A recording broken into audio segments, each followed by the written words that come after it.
y'all? Welcome to Chip and Zay here on Texas Sports Unfiltered. I am Zay Collier. Appreciate everybody for rocking with us today. And here's the great Chip Brown. Hey, in the immortal words of Judy Brown, happiness is a choice. We're happy you're spending some time with us on a wild and woolly Tuesday, trying to make sense of it all as the Longhorns try to move past a loss at Ohio State, and prepare for their home opener against San Jose State. How much have you looked at San Jose State?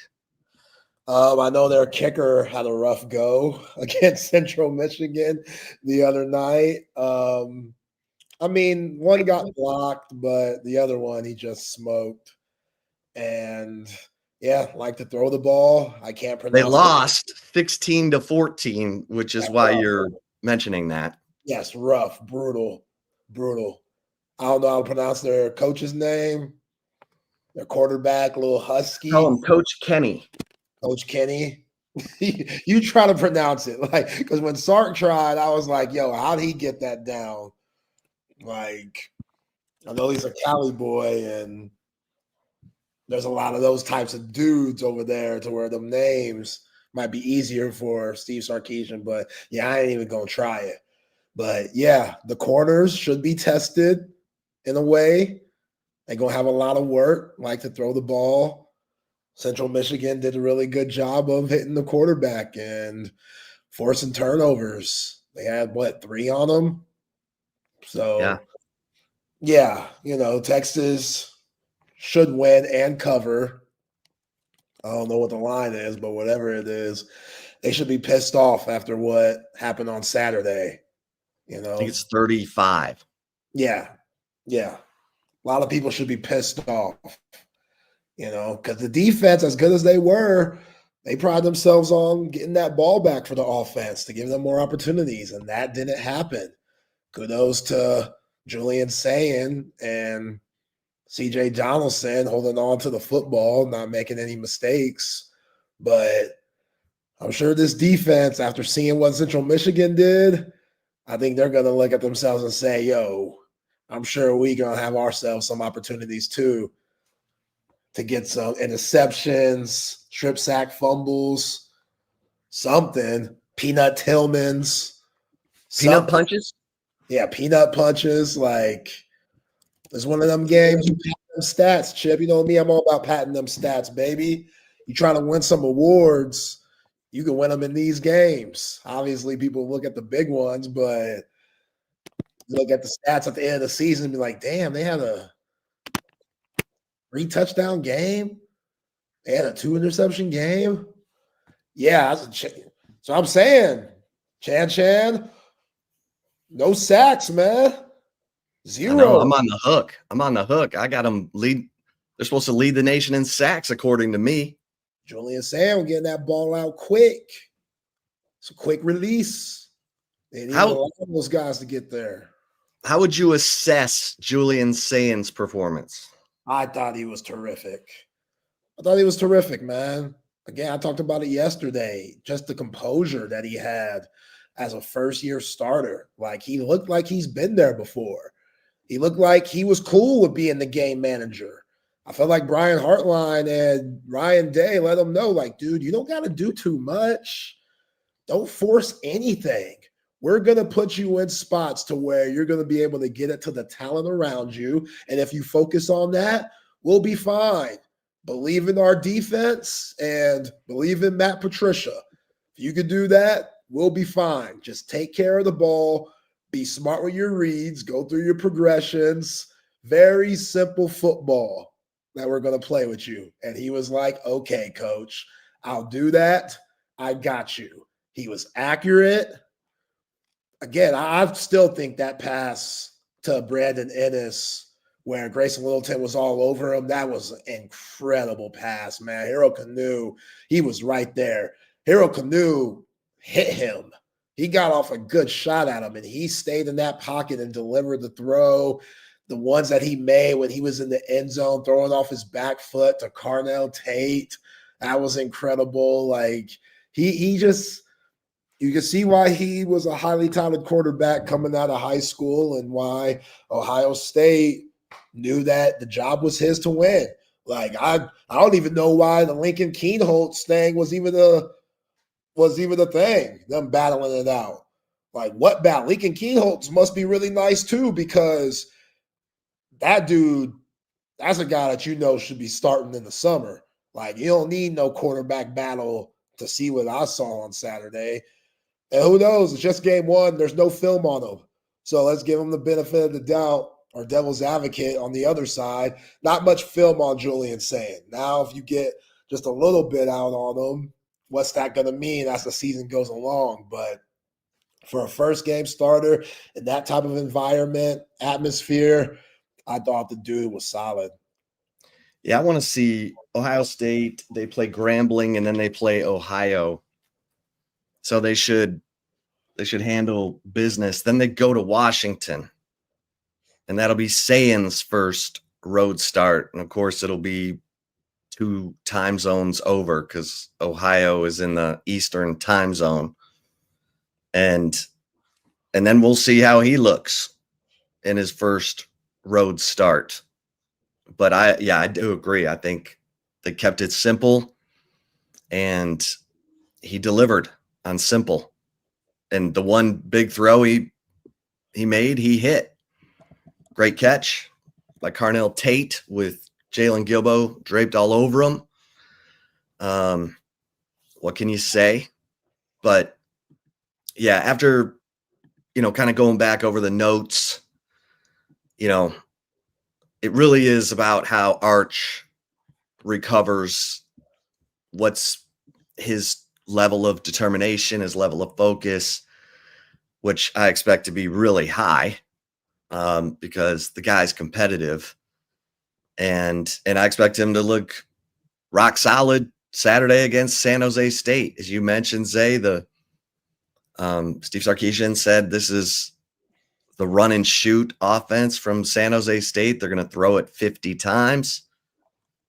Lots of opportunity for this Texas defense to turn San Jose State over, give Arch Manning in this offense some short fields to work with, or some, you'd like to think short fields, at least some plus territory fields.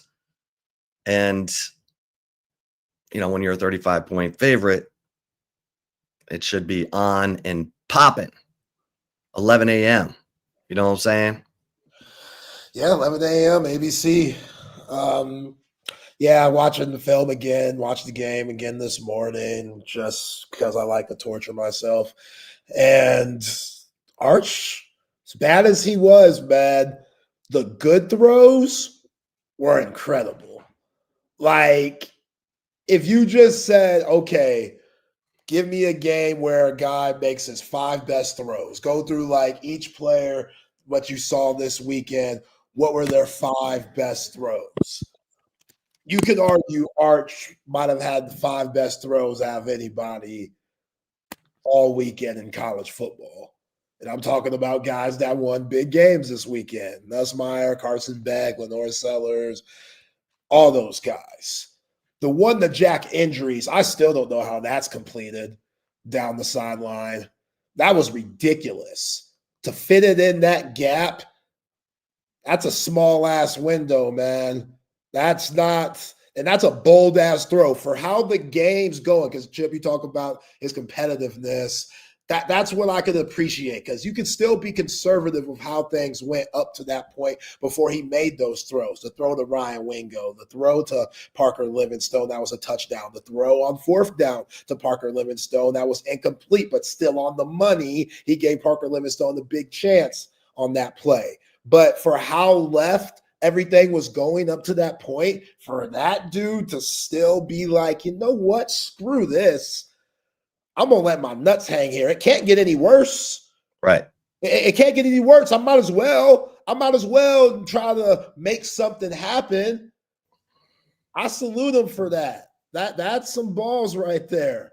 because he could have still stayed conservative and been a little passive because he's already made mistakes. And, Jermaine Matthews got him on that play, which was an awful throw. He could say, okay, let me dial it back a little bit. Let me get more conservative. No, he said, nah, I'm going to keep on staying in this pocket, delivering throws, hands in my face, whatever. I'm going to keep battling. And you like that for the long run. You like that. That's why Sark wasn't tripping after the game. That's why because Sark could have tripped. Sark could have been like, oh, yeah, I don't know about this. Sark was cool. Sark was sitting in that chair, that Ohio State chair, looking at y'all in the media, and he was like, yo, we good.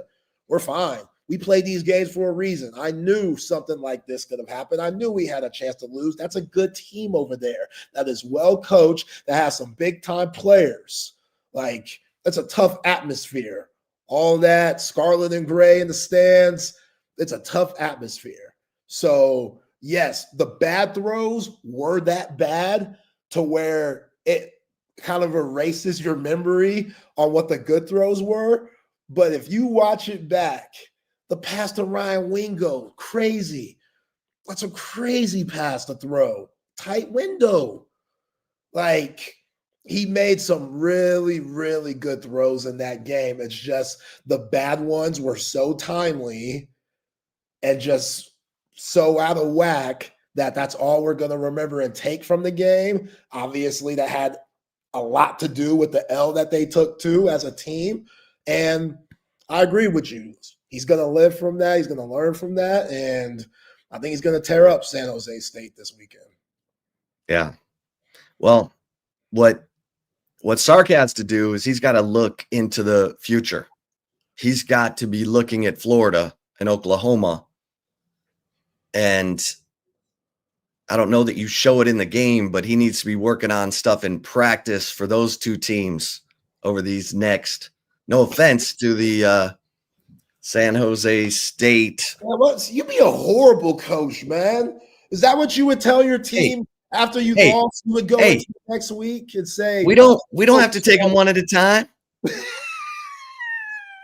players and the coaches do. You and me, we don't got to play them one at a time.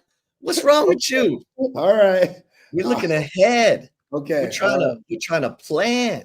Okay, and the beautiful thing is the coaches, they gotta preach playing them one at a time, but they got to be working behind the scenes. They got to be in the lab. They got to be cooking. So that's the art of the deal. But yeah, the San Jose State Spartans, Ken Nuimatalolo. How about that? That's his last name, Nuimatalolo? Hell yeah. You didn't even give me no credit. You're like, I just called him Coach Ken. Then you're like, I mean, he does have a last name. Nuimatalolo. Nuimatalolo. All right. Everybody say it. Everybody join in. Nuimatalolo. Go ahead, Zay. Coach Lolo. There you go. See, the nicknames are better than the real names. I'm just saying. Okay. Bill Belichick. Come on, man. Why? This is early to be talking about this, ain't it? Early? Why we gotta bring up? That boy got pistol whipped 48-14 by Josh Hoover last night. 2 defensive touchdowns. Man, no wonder they were offering all kinds of crazy money to Bryce Underwood, Quinn Ewers, Carson Beck. You got Gio Lopez from Major Applewhite. That was cold. Leaving Major without his quarterback. It was a tough go. Gio got hurt, left the game. They brought in Max Johnson. Look good. I didn't even know all that about his right leg. Did you see the? Yeah, I remember last year. Yeah, that was like an Alex Smith type of recovery. I don't know how he's back. He's using somebody else's leg or something because science, man. I don't know how that dude's back. Man, Yeah, he was making some throws too. Yeah. You look better than Gio. I think Bill has a competition now in his hands that he probably didn't want, but it's going to be good for the Hulu special. At least you could say that. That was an ass whooping last night. That was so embarrassing, man. That was bad. And they were hyping it up. You got Saban in the house. You got Michael Jordan in the house, man. Shout out to my man MJ. He was there looking crazy. MJ's hat game and his attire in the Carolina blue. We know MJ, he's not the sharpest dresser, but Lawrence Taylor, Julius Peppers was there, Mia Hamm, like all these North Carolina legends there to support Bill Belichick. Randy Moss wearing North Carolina blue for some reason. But yeah, because he played for Belichick, even though Belichick wouldn't give him the money he wanted after he had 23 touchdown catches. Yeah, but that's the closest Randy's ever got to winning, even though he didn't win one. Right. But he was on the 18-0 team that lost to the Giants in the Super Bowl. Yeah. But if you're like, this is so bad. But listen, I don't know. We don't know what Bill Belichick's motivation is. Was it, I just need to coach? And the NFL said, I'm not welcome anymore, so I'm going to college. And then does he say, you know what? I make Steve Belichick my son, my defensive coordinator. Maybe I hand the keys to the kingdom to him, although after last night. I don't. He might have to take them keys back after last night. Now, to be fair, TCU scored 34 points on offense and 14 on defense. But old Sonny Dykes, Josh Hoover's a good player, man. Yeah. Yeah, Sonny's wrong. He should have had Josh Hoover out the game a lot earlier than he did. Sonny was landing roll. Sonny knew what he was doing. So Sonny a punk for that. That's what? Sonny running up the scope. Hey, you know who his mentor was? Who? Mike Leach. Mike Leach said, it ain't my job to keep from scoring. That's your job. You got to keep me out of the end zone, not me. Josh Hoover was in 5 minutes too late, in my opinion. He was still throwing touchdowns. They were all stuff. That was Josh Hoover's like, I'm having fun out here. Yeah, that's one of them ass whoopings. You have to cover the kids' eyes. That was one of those ass whoopings. And Bill, the facial expression didn't change. And I thought it was going to be a game. On that first drive, they scored. Chapel Hill going crazy. Everybody's hyping, excited. And then the wheels just fell off. And like the Flintstones cars. At TCU, man. Those wheels went bloop, bloop. Side panels. I don't know if we got Hummer coming on today, but yeah, Hank's going to come on tomorrow. Hummer will join us today. Okay. Yeah, he said TCU, one of those teams you got to watch out for in the Big 12. So because of Josh Hoover. Yeah, Hoover's good. Tennessee tried to lure him away when, Iamaliava left. Josh Heupel, sent some Aquaman signals over toward Josh Hoover. Josh Hoover's like, no, I'm good, man. I'm good. I'm staying right here where I am. And then he showed everybody, I'm concerned because SMU's got them in I think they play Baylor and then SMU, TCU. Damn, that's a quietly tough schedule. That's a action-packed non-con, huh? Yeah, that's a lot going on for the non-con. I respect it, TCU. Throw yourself into the fire. I mean, Baylor's conference game, but okay, they play Abilene Christian next. All right. Then SMU. And then they play Baylor on October 18th. Okay. And that's, of course, a conference game. But SMU, the Iron Skillet, that's apparently the last time they're going to play for a while. I'm like, why? Because what happened? TCU's tired of getting beat by SMU. Although this year, mention that That's gonna be rivalry tough. for the last ever many years. I know. It's like, what are we doing? Just because? I don't get it. Yeah, that game But should always be played. it should. Thank you, Zay. That game should always be played. Play it Should at be Jerry played. World. Jerry World or the Cotton Bowl. That's where the game should be played. That should be a neutral site game. I don't know what y'all do now. I feel like it's home and home, but I'll put that thing. Maybe Jerry World's too extreme. Cotton Bowl, though. With all the renovations at the Cotton Bowl, that'd be dope. Like a week before the state fair. That'd be Yeah. dope. Be all right. Yeah. All right. What'd you think of the just cause the AP ranking, the coaches poll? Ohio State is the new number 1 team in both polls.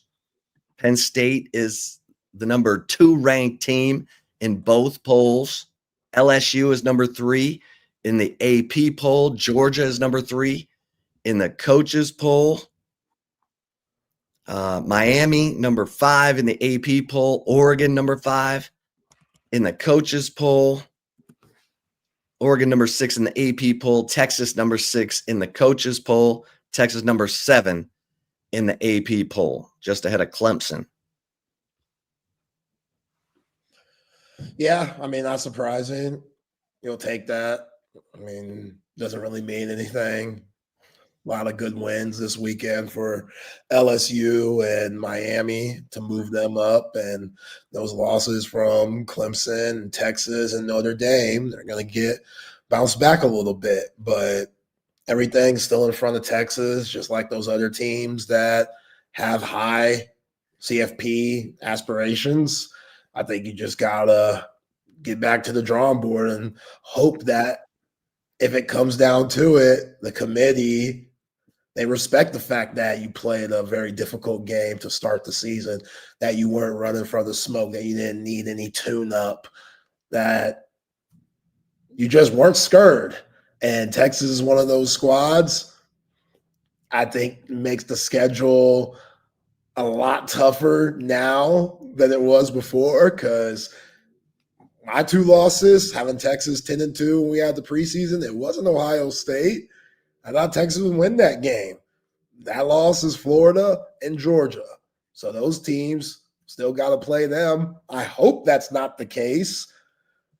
I hope that Florida isn't as good as advertised and their schedule isn't Or the easiest. maybe Texas is just improves that much so that you get a high quality win, because Texas needs some quality wins now to get back into that playoff picture, the seeding picture. I know right now they just need to show they can move the football down the field, score more than 7 points in a game. But let me say this, there's no world that I live in where Penn State is going to be ranked ahead of LSU or Georgia. What does that mean? I don't trust Penn State. I don't trust Drew Aller look, I had questions about LSU, Garrett Nussmeier, their defense, and those questions got answered at Clemson. Harold Perkins looks like the fastest defensive player I've ever seen, and they finally got him in the right position. They got speed at running back, speed on the outside. Ellis and Nussmeier looked really good. Really good. He even had a touchdown pass taken off the board. So I would have Ohio State 1, LSU 2, Georgia 3, Penn State 4. And I'll give Miami credit. Beat Notre Dame. Notre Dame was the national runner-up last year. Miami looked pretty good. Not great, but Carson Beck looked good. He did. And, Miami, they've got speed. They've got a good defense, but they always seem to make some knucklehead decisions, get some penalties, and they get up for the big game. Let's see how they do. I'm putting Michael Irvin on the payroll. I'm giving him an 8-ball, putting him on the payroll and having him travel with us so he could be the mascot on the bench, because that's going to have me motivated as a player. You know what I'm saying? That dude, as unhinged and out of control as he is, yeah, I'm going to be fired up. They had all those legendary Miami guys at that game. Ed Reed, Ray Lewis, everybody was there. Like, they thinking it's the year. They thinking it's the year. They're acting like it's the year.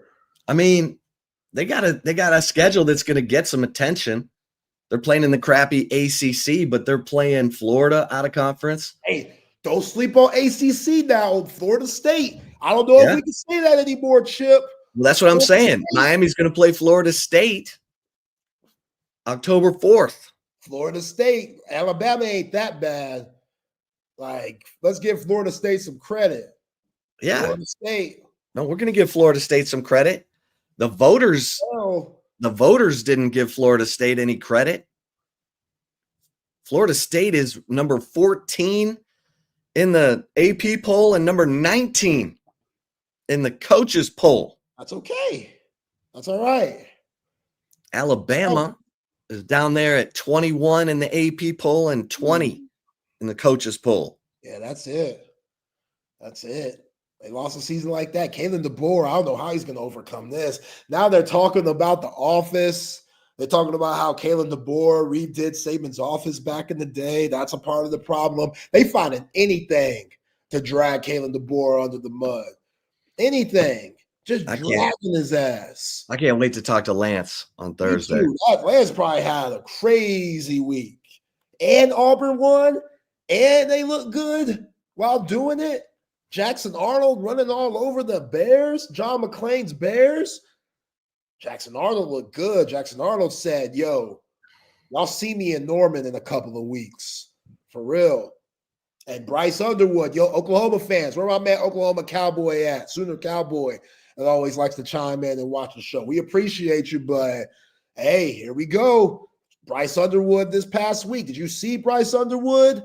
That ball comes out of his hand like a rocket. Bryce Underwood, grown-ass man. Bryce Underwood has an NFL arm already. Our NFL body. He just looks, talk about composure with Julian saying. Bryce Underwood now basically played the Rugrats, but either way, those guys that he played against scholarship players too.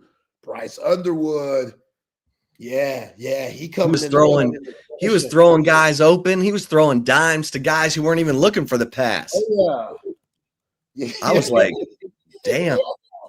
Yeah, I'm ready for that one. I'm ready for that one. Oh, yeah, I'm excited. This is gonna be fun. That's one of the marquee games. That's where game day is this week. Yeah, 18 versus 15. Norman, Oklahoma. Oklahoma. They're gonna have a horrible time. It's not gonna be a fun game day. They better, Kurt Herbstreit better bring at least 3 of them dogs. You can't just bring one, Kurt. Not in Norman. Normally, Kurt could just bring one dog. The type of depression that Oklahoma, Norman will give you, you need about all 3 of them. All 3 of the. You need 3 support dogs? 3 support dogs just to get you through the weekend. You know. Did you see Peter, his dog, took a dump right when they were trying to do the field goal? Yeah, well, Ohio State. And then the kid hits it for $250,000. They're celebrating, and they jumped right into Peter's poop. Oh. So Pat McAfee was like, you definitely stepped in Peter's poop, but you now have enough money to go buy a new pair of shoes. Why didn't anyone pick it up? It was too close to the kick. They were live. I think someone did try to, but like Herbstreit was already down to hold the ball. Kid hit the 33-yarder. Turns out like his brother or something was a kicker, so he got coached up. Okay. I don't know how legit it is then. That's history. Come on, now. You can't have real kickers in this thing. No, I mean his brother was. So it's in the family. I don't What know you about mean? that. I'll have to cut that money in half. Like you only get 125 from me in that case, because that's a little. He tried to pull a fast one, but good for Hey, him. McAfee, he throws that money around like it's nothing. Oh, yeah. He needs to be doing his homework before that thing started off as 25,000. Yeah. Then depending on how McAfee's feeling or whatever he's on, sometimes it goes up. Sometimes it's 75,000, sometimes 100. This one was 250,000. Sometimes he gives them a second chance and increases the money. Well, they got something going. Now, did you see Peter yesterday, the dog? North Carolina was getting blown out so freaking much. They had Peter on with a headset on in the booth. They had him up. They had him up on the table, and they put the headset on him, and you could just hear him breathing and stuff.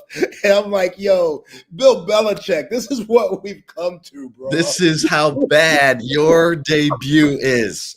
We're doing stupid pet tricks on the broadcast." Like Hershriek is telling the dog, "Hey, buddy, this is the clicker. This is what we use here." He's putting his paws on different parts of the table and stuff. I'm just how like, late in the game was this? This was fourth quarter. Stick a fork in them, you're done mode. Like this is when it was just like, yo, it was funny. Like that's the only reason why my wife likes college football is because of Kurt Hershriek's dogs. But it's Bill Belichick and Jordan Hudson. She was walking around with those Carolina blue bell-bottom looking pants on, those 70s looking pants. They were shiny and stuff. And she was on the field at one time. And it's like, this ain't good, Bill. I don't know, man. It's year one, so but you're still Bill Belichick. You're not like it probably took him back to those Browns days where he was coaching in Cleveland, where he used to get his head stomped in because he ain't used to that type of ass whooping. You know what I'm saying? And that's what you opened with that. You said, like, what's the motive to coach? Because you don't have to do this, Bill. Like you're 70-something years old. You got a 20-something-year-old baddie on your arm. Why don't you just go to Florida somewhere like normal old folk and retire? Like, I get loving the game. That's what I respect about him. You can't say Bill Belichick don't love the game. Those words can't come out of your mouth. For him to do this, he loves some pigskin. But at what cost? at what cost? Because I thought it was going to be better than that. You know what the cost is? His entire legacy. It is shot. Now everybody knows it was Tom Brady. See, that's not what I'm taking from it. Was all Tom Brady. How many Super Bowls? Hey, how many Super Bowls did Bill Belichick win without Tom Brady? I agree. How many Super Bowls did Tom Brady win without Bill Belichick? One. Yes. Tom was a big deal. And so Bill didn't want Tom Brady anymore. All Brady wanted was 23 million. Other players were getting 30, 40 million. Brady was like, I need 23 million. I need to get paid just once in my career. No, what? That's too much, Tom. I'm sorry. It's too much. You got it already. You got it, Tom. Stop being cheap, Tom. And Bill Belichick said to Robert Kraft, nope, we don't need to pay him that. He doesn't have, he's old. Brady went down to Tampa, said, excuse me while I whip this out, and grabbed him another Lombardi trophy while Bill Belichick was making Matt Patricia the offensive coordinator and headed for the toilet bowl. Hey, yo, okay, if Matt Patricia would have lost the weight then, I think it would have been different. I think it would have been different. The weight, man. It's the weight. What we saw on Saturday, it was a big part of Matt Patricia having good football IQ, but the fact that he's not thinking about food no more. He's not. He's a lean, mean, defensive football machine. And Arch Manning saw that. So you can't be clowning Matt no more. Matt's earned your respect. I know. You can't. Now I'm mad. Where was that? You were the head coach of the Lions. Point shaving. Point shaving. Just dragging the franchise down. Unbelievable. Okay, so Ohio State comes to Austin next year. Okay? Yeah, tough matchup. Caleb Downs will be gone. Maybe. Jeremiah Smith will still be there.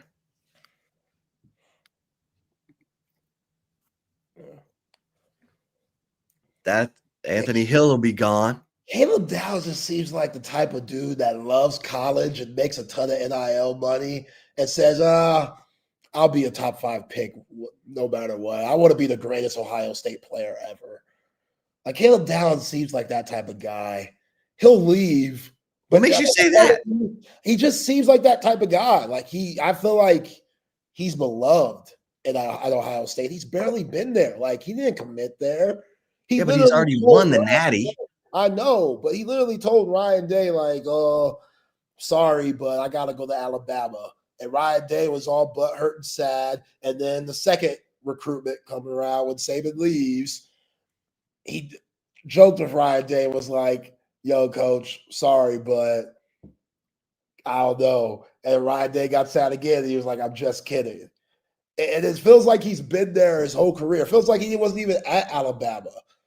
That's what's crazy about it. Now, again, he will leave. I'm just joking a little bit, but that dude, he seems like the type of guy to where he can't do no wrong in Columbus from anyone. Like he has everybody's heart just by the way he carries himself and his play on the field. Like Arch wasn't going around him. Like there were plays that I thought Arch and Sark, they were trying to avoid Caleb Downs, man. Like they were like you see number 2 and you see that ball go to the other side, or some type of audible situation. Like they didn't try number 2 very often, which was a smart move. Well, Caleb Downs, if I were him, I'd be trying to get to that second contract in the NFL as fast as possible. He's been banking. He might be bored with college football. I mean, hey, Grayson Littleton could be the second coming of Caleb Downs. I don't know. Yo, that dude, man. Dude, I'm excited about that guy. I'm excited to watch that guy because there were no jitters from Grayson Littleton, just playmaking. They tried them too. Oh, they did. Back to back. They tried them. Back to back. I think in the second half, Ryan Day was like, okay, maybe we should watch 29 because he's as good as advertised. Yeah. I like him. He's tough as hell. Like he's definitely very smart. And I'm still high on Jalen Gilbo. Like I can't stand these people on Twitter, which everybody's honored to their own opinion. But there's a lot of Texas folks on Twitter saying, yo, Gilbo, I don't know about him being on the outside because we act like Carnell Tate is just a scrub out here in these streets. No, Carnell Tate's pretty good, guys. Yeah. I don't know about you, but Carnell Tate could play a little bit of football. Yeah, Carnell Tate is not a guy that you just find off the street and go throw him on the team and say, hey, can you run some routes for us, sir? That's not a thing. Carnell Tate has put in a lot of work. Carnell Tate will be making Sunday money very soon. So, like, it wasn't like Gilbo just got beat. like he got beat from a really, really, really good wide receiver, and Julian Saying was a very smart, inexperienced quarterback that said, you know what? I gotta just trust my guys in this situation. Let me just throw this crap up and see what happens. We'll live with the results, especially after I'm sure Ryan Day told him on that fourth down attempt where they threw it to Max Clare and it was incomplete on that first drive for Ohio State. Kobe Black had Jeremiah Smith one-on-one. I don't know how that would have went, but I feel like Ryan Day told Julian saying, hey, if we got 4 wide open or if we got 4 one-on-one down the field, just take that chance. Just take it. Just do it. Like, don't even think about it. Don't even hesitate. Just do it. Cardell Tate, too. I'm sure he has that same respect. So, Saying, as the game went on, learning from his early mistakes, got that opportunity, took it, and it resulted in 6. And you just got to salute that. But it doesn't mean Jalen Gilbo deserves to be put on the freaking bench, y'all. Let's relax. They held Ohio State to 126 passing yards. They held them to 203 total yards. That, if I'd have told you that before the game, Texas was going to hold Ohio State to 203 total yards, 3 of 12 on third down. Max Clare would have 1 catch. Jeremiah Smith would have 43 yards and receptions. You just said, oh, Texas by a touchdown. They just got to get this offense going. They just got to, they just got to get this offense going. And it should, next 3 weeks. You get that engine running, get that thing tuned up. I am interested to see some of these other receivers. I need to see a little more twitch, little more turbo. We'll see. I'm all about it. How about this? Go ahead. I mean, wasn't their best game. They went against a really good secondary, maybe the best secondary in the nation, like Matthews and Downs and Igbinosun. Those guys are all Sunday players, man. So they're trained, they're well coached too. When your quarterback's not clicking, like sometimes you got to throw guys open. And there was none of that. There were no opportunities from that. Obviously, you want to win your matchups as a receiver. And those receivers for Texas, they weren't getting much separation. I don't know if that was, get off stuff or they were already telling their routes by the formations they were in due to the scouting report. I don't know what it was, but I got to look at Ohio State and think that they're going to hold a lot of receiving groups to that type of struggle game.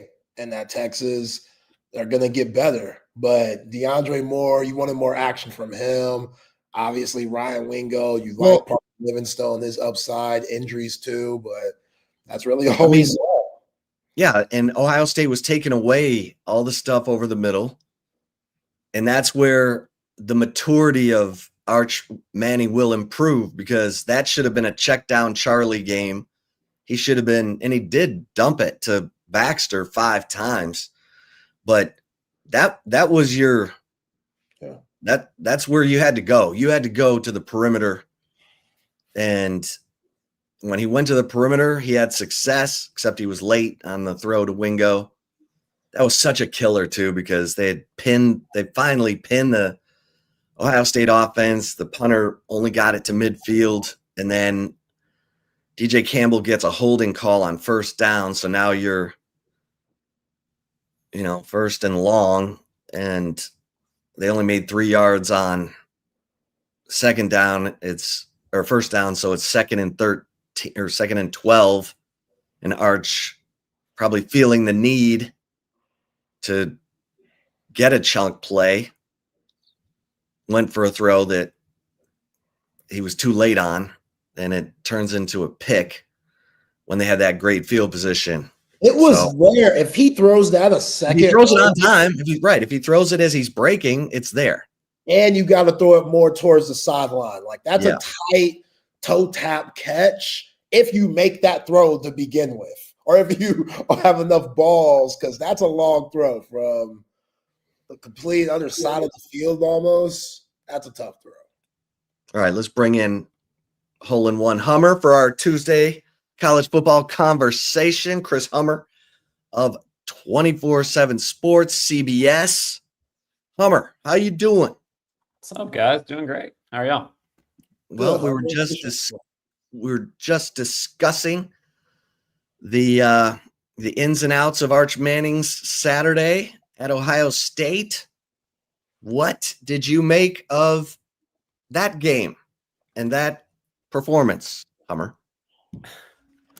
I don't know if I have the takes that everybody else does, but I thought it was inconsistent. Arch never looked comfortable. Obviously, he threw a ball into the ground on his first attempt of the game, and it just never really seemed to settle in for him until very late. And I mean, you can say two things about that. One, like he wasn't good enough. Like he wasn't as good as we all expected him to be. But at the same time, he was going up against what I think is going to be one of the 4 or 5 best defenses in the country this year, and the defending national champions, and a really difficult environment to play in. So I think two things can be true at the same time. Arch struggled, didn't look as good as you think, but he was doing that in large part because of who they were playing. So uneven, but understandable in a way.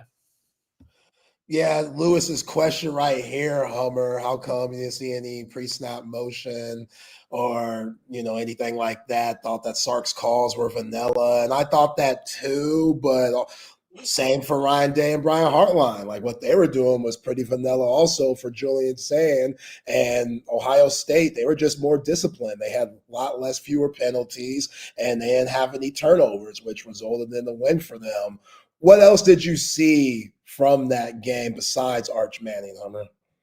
Well, first, like on the motion idea, I do agree. It did seem very vanilla, but I think at the same time, people have to remember, like motion requires communication.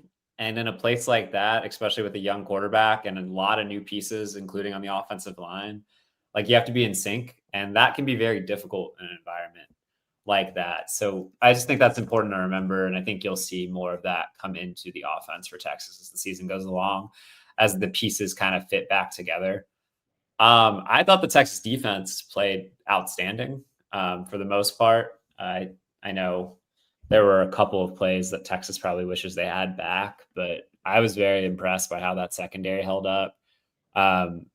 I'm not going to try to pronounce number 18's last name. It's not my strong suit, but the linebacker, LaFau played with his hair on fire. Like he was everywhere all day Saturday. I thought he really jumped off the screen. I thought Texas interior D-line held up a lot better than I would have expected. Maybe if you're a Texas fan, you want to see a little bit more from Colin Simmons.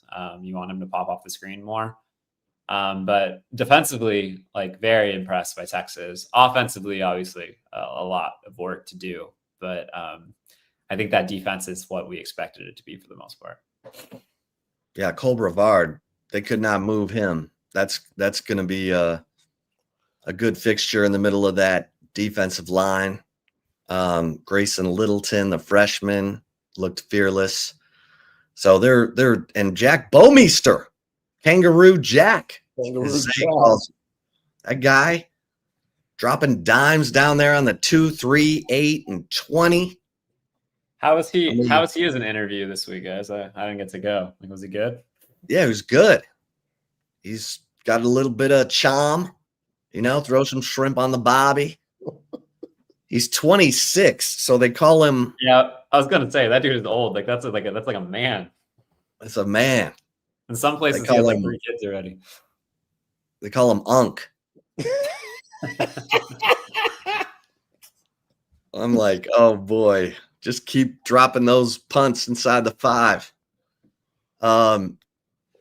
So Hummer, any other takeaways? I mean, Ohio State is a good team. Any other takeaways for you from this Texas Ohio State, things to watch as we move forward? Ohio State is now the new number 1 team in the polls. Not that matters, but it's always fun conversation. Yeah, I think if you're Texas, you want your receivers to create a little more separation. Obviously, Sark is as good as it gets in terms of scheming people open, but you just didn't see a lot of Texas receivers running open on Saturday. And I mean, I get it. Jack Andrus, I think, is going to be a really good option for Arch Manning all year, but he cannot be your leading receiver all year. And I mean, maybe Parker Livingstone is your leading receiver all year, like based on the way he played on Saturday, but I don't think that is the ideal scenario for Texas either. So you'd like more out of that group. I thought the offensive line held up okay for Texas. A lot of new pieces there, obviously. I thought when they committed to the run, ran the ball reasonably effectively against that defense. I did see as soon as Texas went down, it felt like Texas spread it out and started to kind of press a little bit, which was interesting. But that's also, I think, historically what Sark likes to lean on, which is the pass game. So it was an interesting matchup. And I just think Texas fans, like, I think a lot of people are rational, but if you're panicking, just remember, like, playing the number 1 team in the country, defending national champion on the road, and like they're going to make a lot of people look bad. And it's a long season, and I think Texas is going to be fine.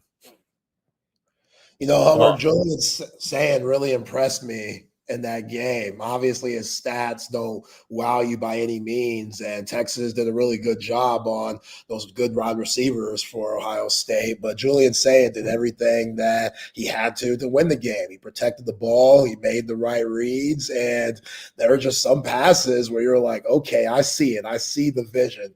What are your thoughts on Julian Sand and what he could be for Ohio State for the rest of the year? Oh, he looked great. I mean, I think his adjusted completion percentage coming out of that game was like 88%.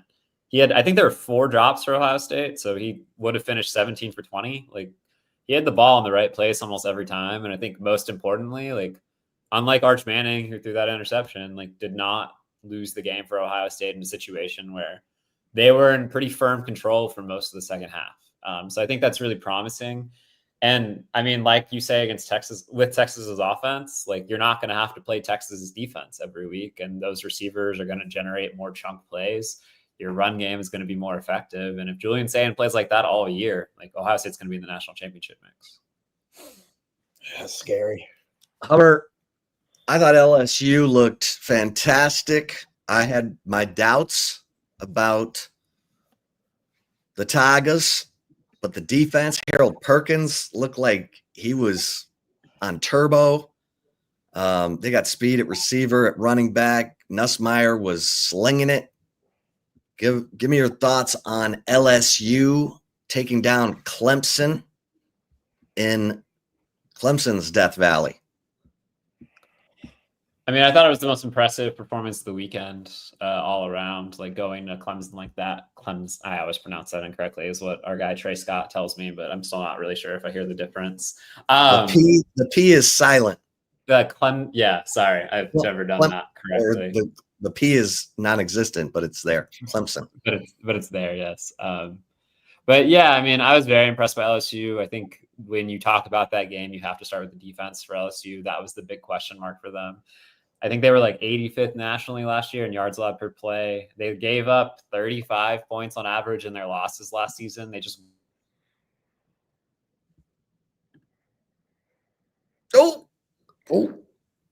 And we've never had a Hummer freeze, especially with that facial expression. I'm gonna try and take a picture of that. Okay, there he is. There he is. You're back. I don't know where I lost you, but that defense. No, was you really were saying they were giving up 35 points a game in their losses. Yeah, and then they just basically went out and signed the best players in the portal at almost every position defensively. They started 6 transfers on defense on Saturday. Also got Harold Perkins back, and Blake Baker, who I think is their defensive coordinator, is a name everybody's going to need to know at season's end. I think both of their coordinators, Joe Sloan and Blake Baker, both are going to be head coaching candidates by the end of the year.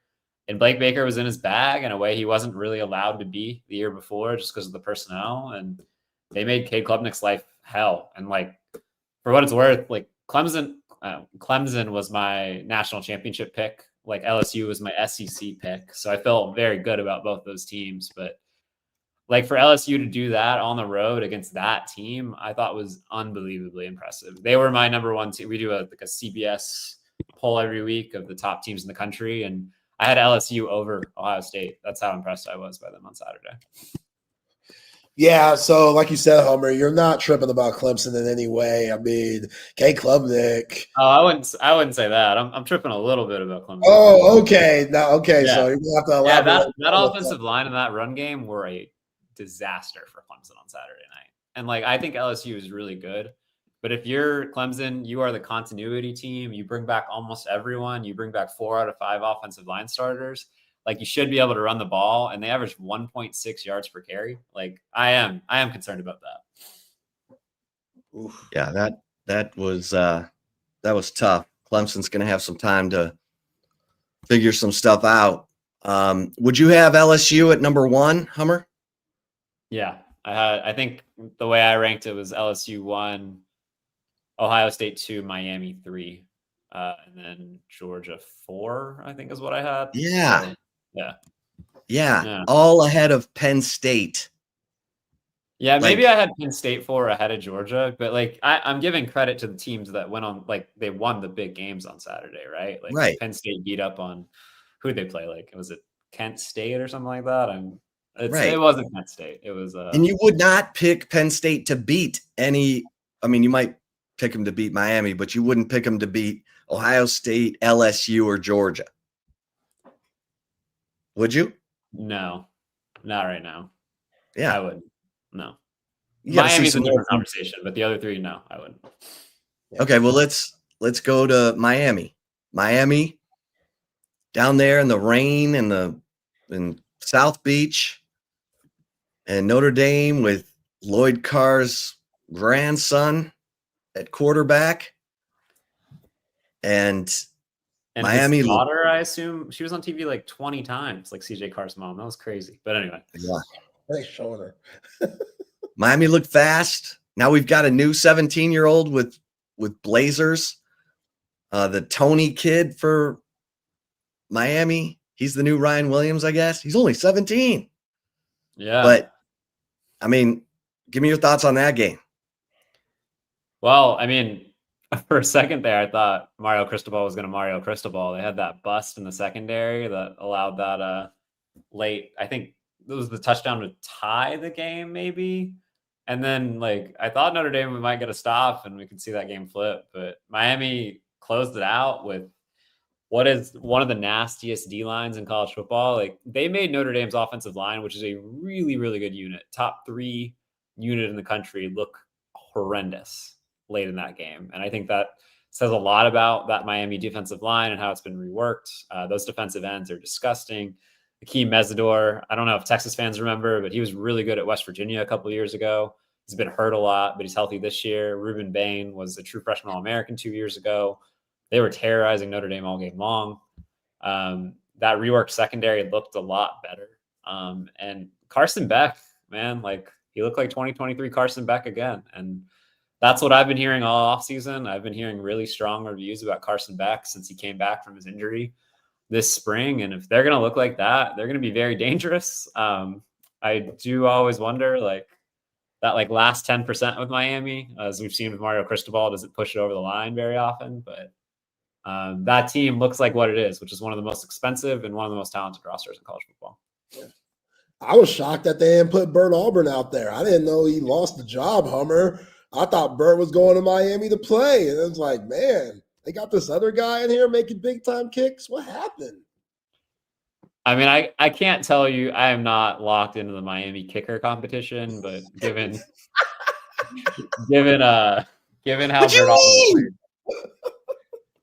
Bert Auburn played last year, I can't say I'm surprised. That's same.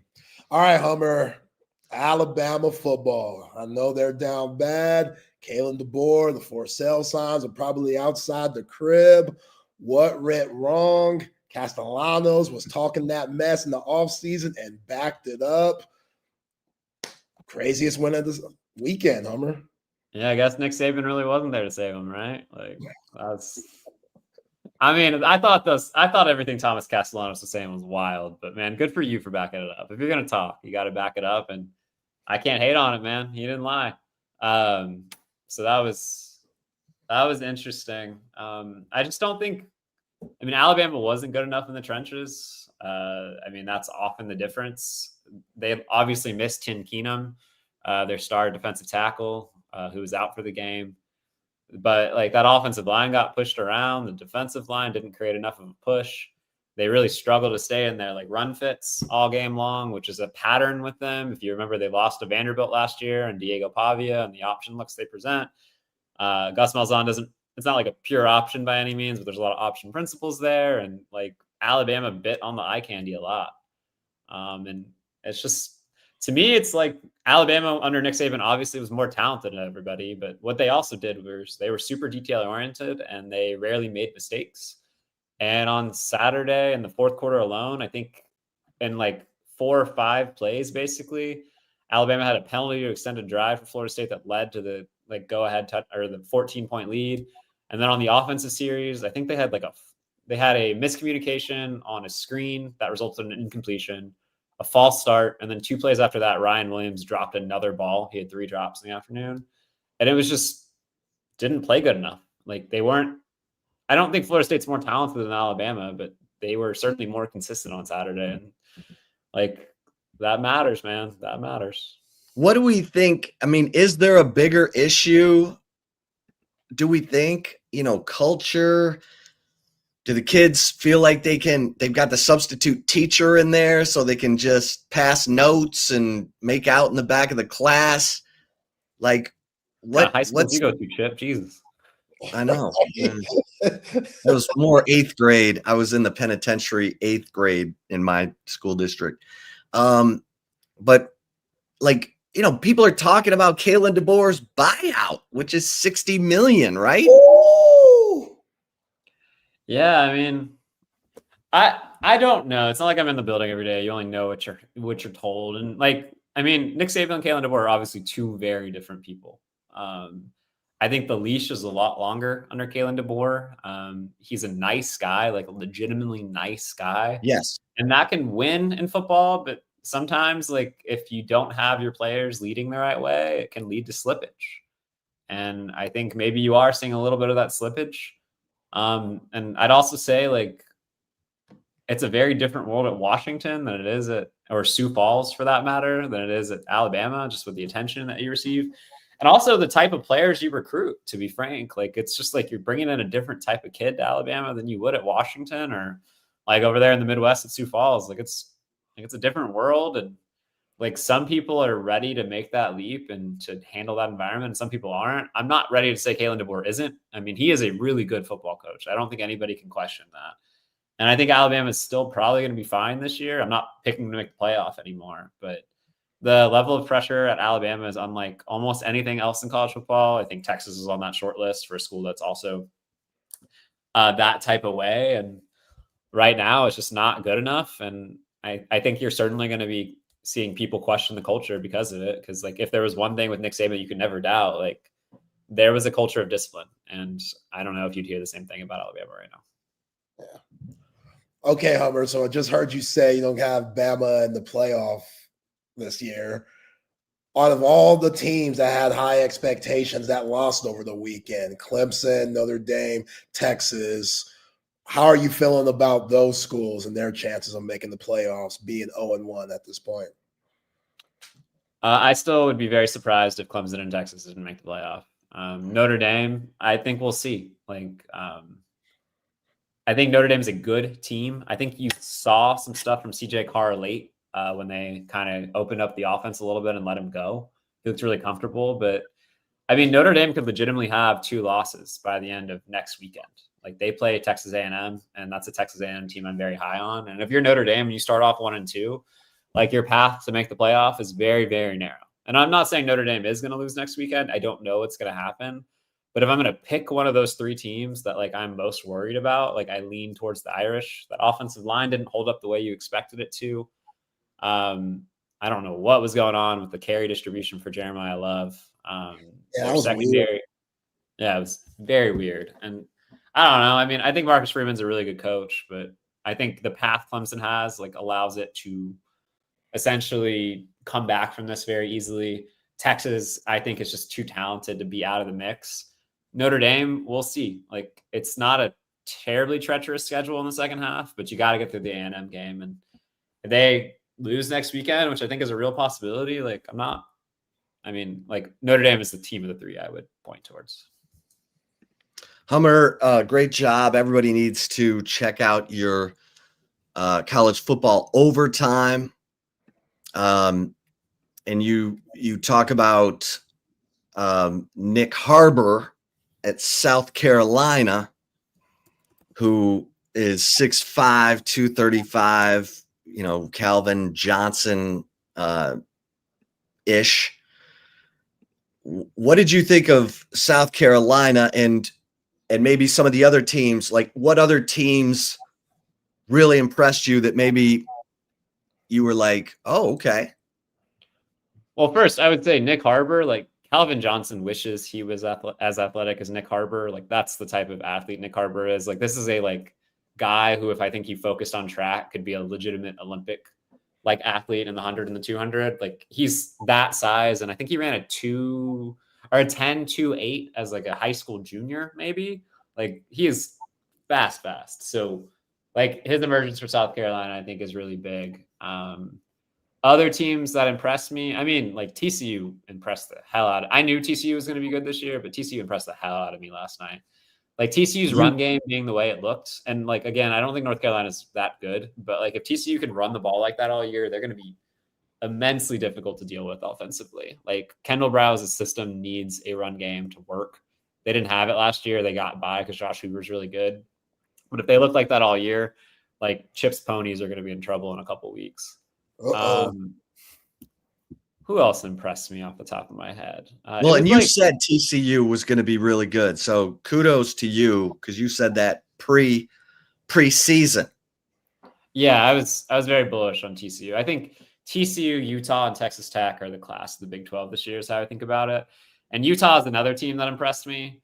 I was looking at some stats earlier, and do y'all want to guess what percentage of Nico Imaliava's throws he was pressured last week? 70. Yeah, it was 60. It was 68%, which is insane. He was pressured on 68% of his dropbacks. That should not be possible. Utah put it on UCLA in a really, really impressive way. And I was blown away by how well Devin Dampier played for them, the transfer coming over from New Mexico. He is a rushing threat. He was one of the best runners in college football at quarterback last year. But I think even some around that program were wondering what that would look like when he had to throw the ball. And he was spinning it on Saturday. Obviously, he was put in some advantageous situations. That system really doesn't force him to make a lot of contested throws, but he looked awesome. Utah looked really good. TCU looked really good. Those are two teams that really stand out. Yeah. How are you feeling about the big matchup this weekend, Hummer? The Wolverines going down to Norman to face the Oklahoma Sooners.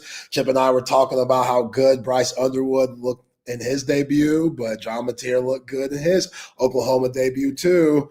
Who you got in that one? Yeah, I think the spread is 6.5. So I'm split the difference. I do have Oklahoma winning, but I have Michigan covering. I think what's the game is going to come down to really two things. One, Bryce Underwood looked great. He looked composed and poised in his opener, but he also didn't have Oklahoma's talent and Brent Venables calling plays. And I think Brent Venables is really going to heat Bryce Underwood up. We'll see how he handles that. And Michigan's going to have to run the ball decently enough to kind of keep the game in control. I think they can do that. Justice Haynes looked great on Saturday night. I think Bryce Underwood brings a rushing element to the game that he didn't have to show last week. So that'll be really interesting, but I do lean towards Oklahoma. That's a game. I really think that's a game Brent Venables has to have. I think you have to have that game against a true freshman. And I do think they're probably the slightly more talented team, especially given the circumstances going into Saturday. Hummer, Baylor at SMU at Gerald Ford Stadium on the CW network. Who you like in that one? Oh man. So I was doing my picks this week, and we have to pick 10 games every week. I do it with Brad Crawford. Last week, I think Brad went 7-3 ATS and I went 6-4. So a good start. The one game I have no idea what to do with is Baylor and SMU. I'm going to be honest. Like I've been staring at that for 10 minutes and I don't know. SMU's a little banged up right now. Like, frankly, I think SMU's best receiver might end up missing that game potentially. But we'll see. I don't know. I really don't. I have to think about it more. My initial lean was Baylor actually, but SMU is really good, and I think that game's a total toss up. That's like the lamest answer possible. I just don't have a clean read on it right now. Okay, well then let me reload and come at you with, since you just said that TCU, Utah, and Texas Tech are the class of the Big 12. What about my Cyclones going up against Iowa? Rivals. Iowa State, a 3.5-point favorite in Ames. Yeah, it's interesting. So I was looking earlier. Matt Campbell lost his first 5 games in that rivalry. Like he lost 5 straight, but they've actually won 2 out of 3 recently, and I think they'll win on Saturday at home. Like I like Iowa State to cover it too. I was really optimistic that Iowa would look different offensively this year. They brought in Mark Gronkowski from South Dakota State. He was one of the best quarterbacks in the FCS the last couple of years. Like some NFL scouts really look at him as a potential draft pick. And maybe it was just looking as vanilla as possible on Saturday. Maybe that was the problem, but I was not impressed by an 8 of 15 stat line for 44 yards. Like part of that, you're missing Reese Vanderzee, who is your kind of field stretching weapon on the outside. But like I wanted to see more out of Iowa, and I just didn't see it. I think Iowa has a slight advantage on both lines of scrimmage, but I'm going to bet on Rocco Beck and that team. Like they've looked great this year. I think the margin for error is slim, but I do like Iowa State to win that game.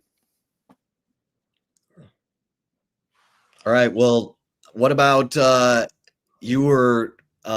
Kansas, who's also looked great, at Missouri? The Border War, 2:30 p.m. on ESPN2. Yeah, feeling like Big 12 circa 2007 right now. I love it.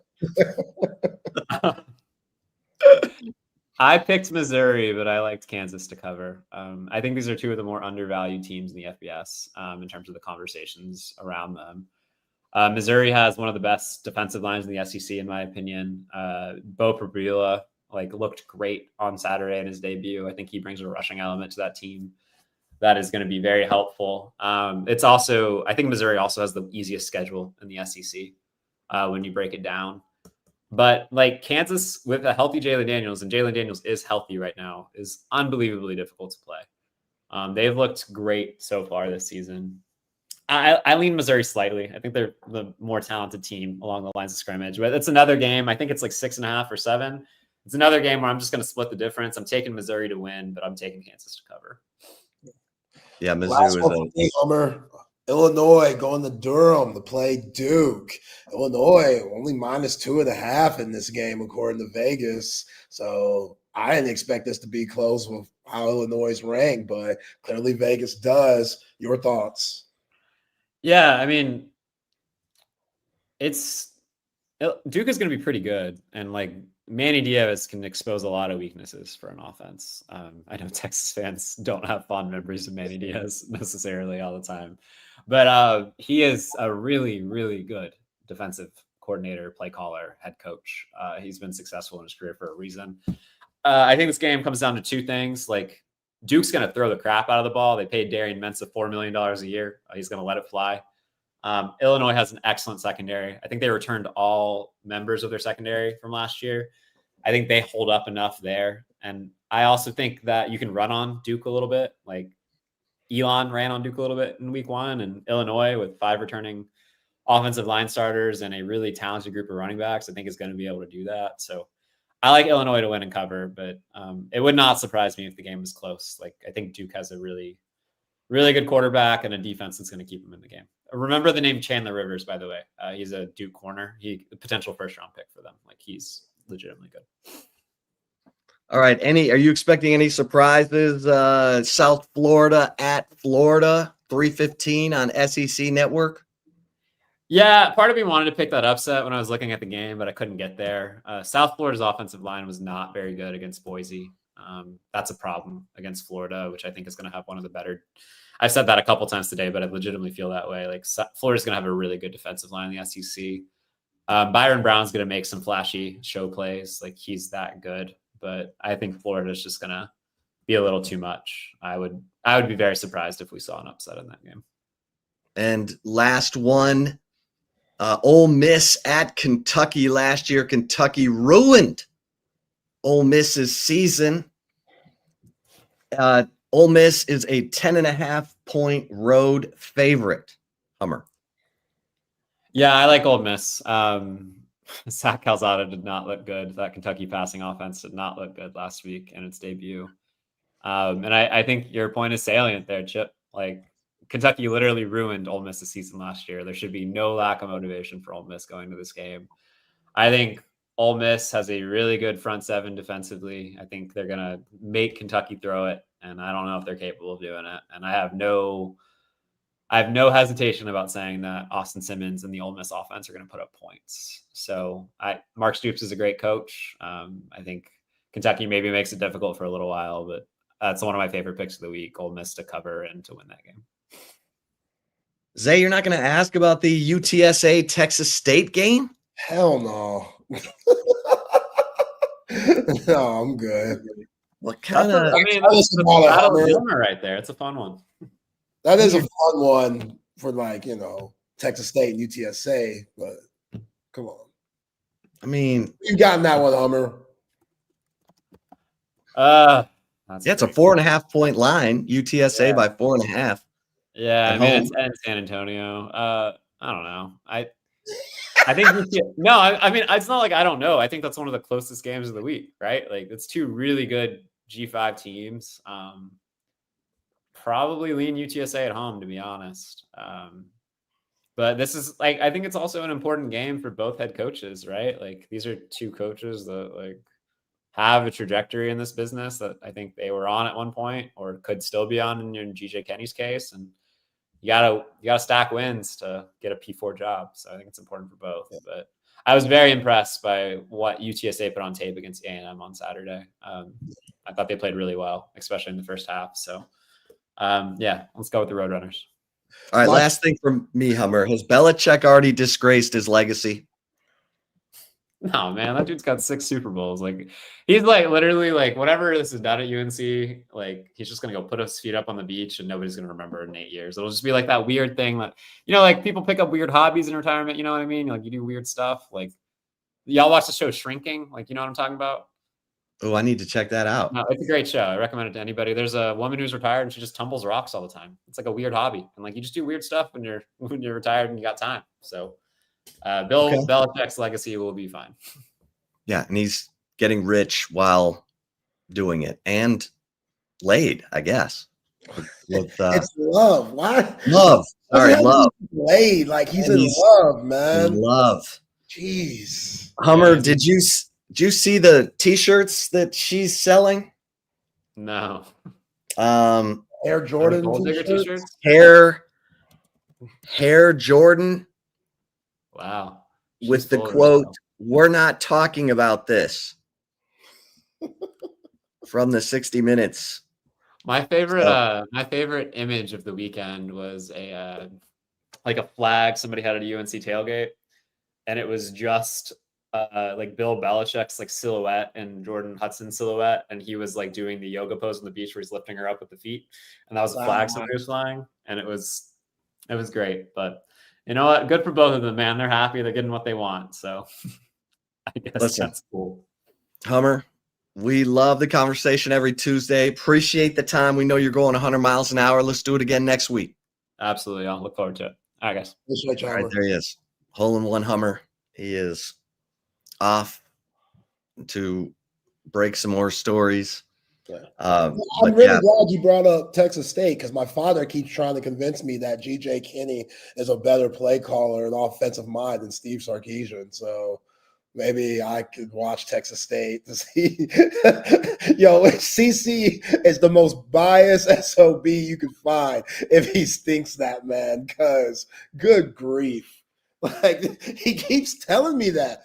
He told me that this weekend when I saw him. He was like, yo, Texas State, stuff they run in that Kenny, tell you it's better than Sakura. It's better than Sakura. I just sit there and I take it. And I just nod my head like, all right, coach. I feel you. Your dad played there and coached there. Yes. He's not Okay. biased at all. No. There's no, right. bias. No, it's all good. It's all good. He gets going on that. God, it's funny. Yeah, we got the 11 o'clock games this week. Texas is at 11. Illinois at Duke is at 11. Iowa State's at 11. Baylor SMU is at 11. It's not a great slate of games. Obviously, you've got week 2 is awful. This is NFL's week. Yeah. Week 2. The marquee game is Michigan at Oklahoma. Oh, we forgot to ask Hummer what he thinks in that game. He said Oklahoma. He said Oklahoma. Oklahoma. Okay. He's he said all Brent, John. Said Brent Venables needs the game. Needs it. That's a big word. That's a strong word, Hummer. Needs it. I'm telling you, Bryce Underwood, he ain't gonna be scared. That's for sure. That dude, man, he's got that aura around him. I see the hype. I see why the money was thrown at him. I see it. I see why Dave Portnoy's crazy ass was going crazy over him, which they were hating on my man Portnoy. I didn't see a big noon kickoff for the early part, their game day version, but a lot of people saying they didn't like it. And I think he was just trolling Ohio State fans. What? Guy. He was wearing a T-shirt that said asterisk still can't beat Michigan. Yeah. So they knew what they were doing with that. Again, they're trying to have him rival McAfee. Like, that's what they're trying to do. They're like, okay, we need our own McAfee. We don't have one with Liner, Brady Quinn, and Mark Ingram. So, they got Saban and Urban Meyer going against one another. I get it. Portnoy, McAfee, I get what they're trying to do. Have you seen that show, Shrinking? No, I don't know what the hell Hummer's talking about. Hair of the Dog says it's a great show. I listen, someone recommended Hacks, and that was a good show. You like Hacks? Did you check it out? No. Okay. Yeah, Shrinking. Appreciate the recommendations. If you have any more, we are all ears. I just finished that weird show, You, on Netflix with the stalker. Me and my wife just finished that. I love that show. That show's incredible. Yeah. I think that dude's an incredible actor. That show is nuts. I've never seen anything like that show. But my wife is a big fan of that. Penn Badgley, the guy. Yeah. As I'm sure most. Most Yeah. He does his thing. Yeah. Okay. So Iowa State. Cyhawk game. Let's go. I can't watch it because I'll be covering Texas and the San Jose State Spartans. But yeah, Duke. This is a test for Illinois. Duke's got, they brought in that other quarterback. Malik Murphy went off to Oregon State. Oh, they packed Malik Murphy's bags for him to bring in this guy. And what Hummer say, $4 million for him at Duke? Are we serious? That's basketball money. That ain't football money. When did North Carolina start loving basketball? When did that state start loving football? Because the way they've invested in the Bill Belichick, and now, you're hearing these things of what they're doing at Duke and the money that's just getting thrown around their program there. Like, when did football become a thing for these North Carolina folks? So it's always been about hoops. Since I was a lad, It's always been about Chapel Hill, Michael Jordan versus the Grant Hills of the world, the Christian Leitners and the Vince Carters, Dean Smith, Mike Krzyzewski. Now they spending $4 million on a quarterback in Durham. Well, we got to see how the season turns out. It's different times, man. By the way, Malik Murphy in his first start with Oregon State, 21 of 33, 244 yards, no touchdowns, 1 interception. He ran 5 times for 15 yards and 1 touchdown. Lost to Cal, 34-15. Damn. At home. Damn. Cal's whole roster got picked over. Like Cal's quarterback is there is it Indiana? Their tight end is at Texas. And yet their running backs at Oklahoma. Yeah, their running back is at Oklahoma. And they put snot bubbles in the Oregon State Beavers. Yeah. I can't even front. Transfer quarterbacks from Texas aren't doing well. Like Hudson Card struggled his ass off at Purdue. And I thought Malik had a decent season last year at Duke. Right. They won 9 games, right? 9 or more. games, yeah. I thought he had a decent year, but Oregon State, you're getting rolled by Cal Berkeley at home. That ain't a good look. And Cal? My man from what was my man's name? I went to Austin High. I already forgot his name. He went to Texas. Charles Wright. You remember Charles Wright? Yeah. I have no idea where he's at. Does he even have any eligibility left? Yeah. Let me see where Charles Wright is. That's a good one. Yeah, Charles Wright. Like, I don't even know if he's on the team. There's a Charles Wright at Grambling and a Charles Wright at Vanderbilt. I'll say it's the one at Vanderbilt before. Okay, the Charles Wright at Vanderbilt is a linebacker. Oh, okay. So, Charles Wright getting the start against Ohio State this weekend? Let's see. HBCU, Charles Wright, the only white kid on the team, starting Ohio State. Shock the world, Charles. Shock the world. Call Steve Sarkisian, ask him about that scouting report. You still got his number? Is that what I'm hearing? Hold on. Ain't no way Charles Wright's at Grambling, man. Ain't no way. He's not. Let's see here. Where'd he end up?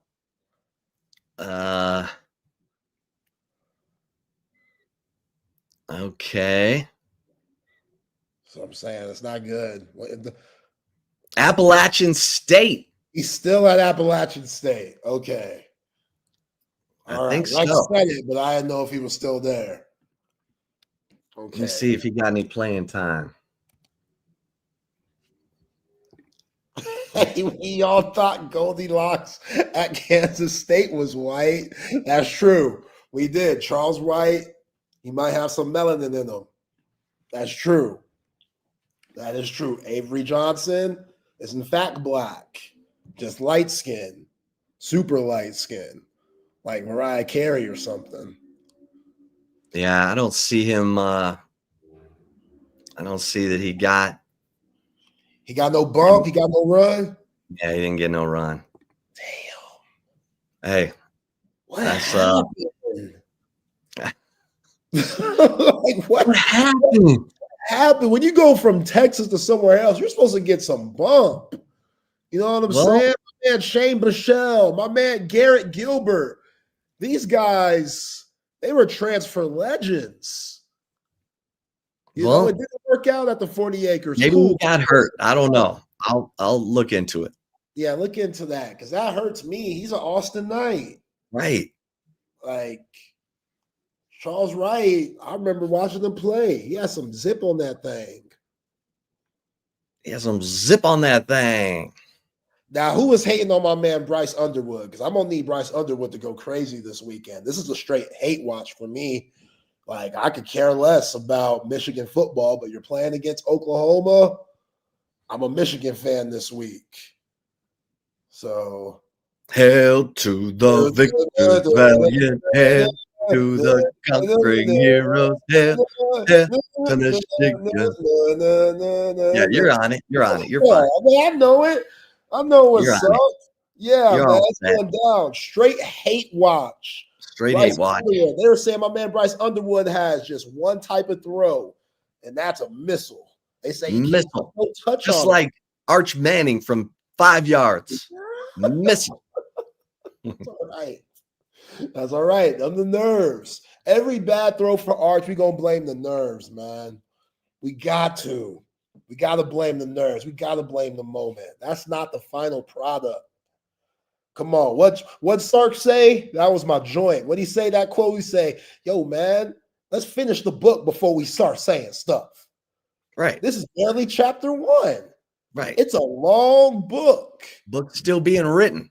Yeah, still being written. Let's finish it. Chill.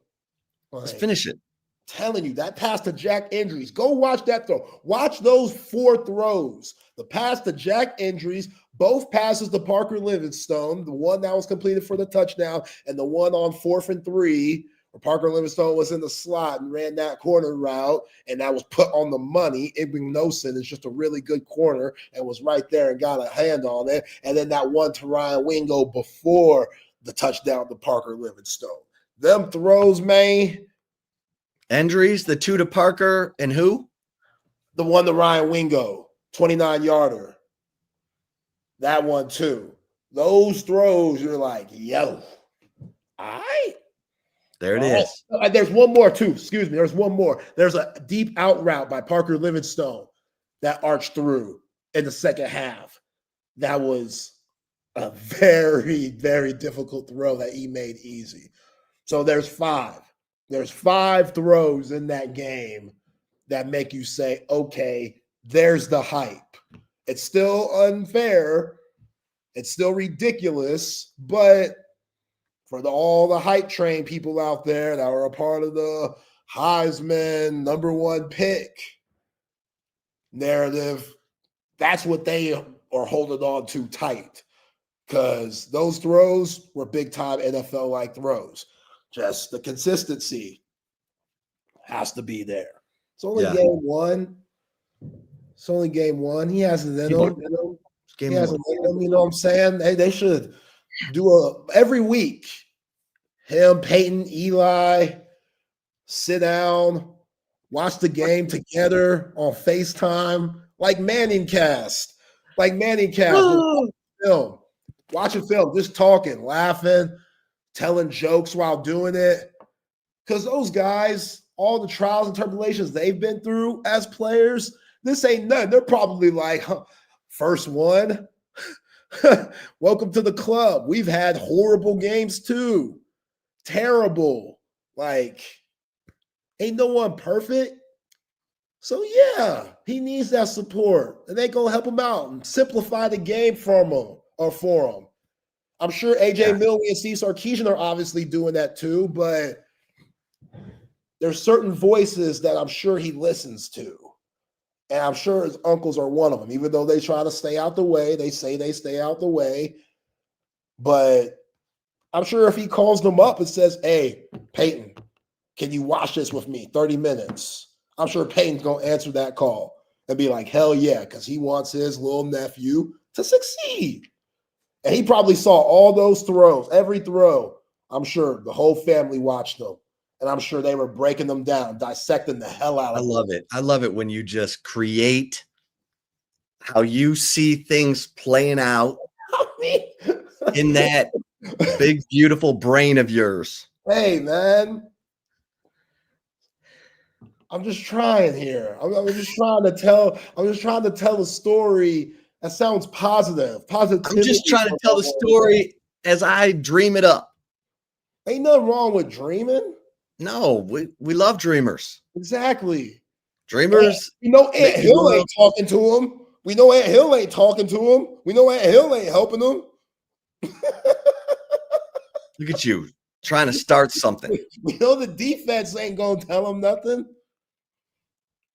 That's the Ant quarterback. Hill. Leave the quarterback alone. Ant Hill said, I got my own stuff I got to work on. Ant Hill was like, I got to defeat blocks. This is what he said. I got to defeat blocks and, make a few more plays. Hey, most improvement usually happens week 1 to week 2. So let's see how that goes. 11 a.m. against the 0-1 San Jose State Spartans. Right there on ABC. ABC. Prime time. Prime time, 11 a.m. Back to back. All right, let's get a couple mentions in here. We'll get into the chip shot and the right call. Hey, you ready for the big screen of your dreams in Austin, Texas? There is only one call to make, and that is to our man, Tom McKay. Tom McKay. He's been doing it. And everything having to do with audio and visual.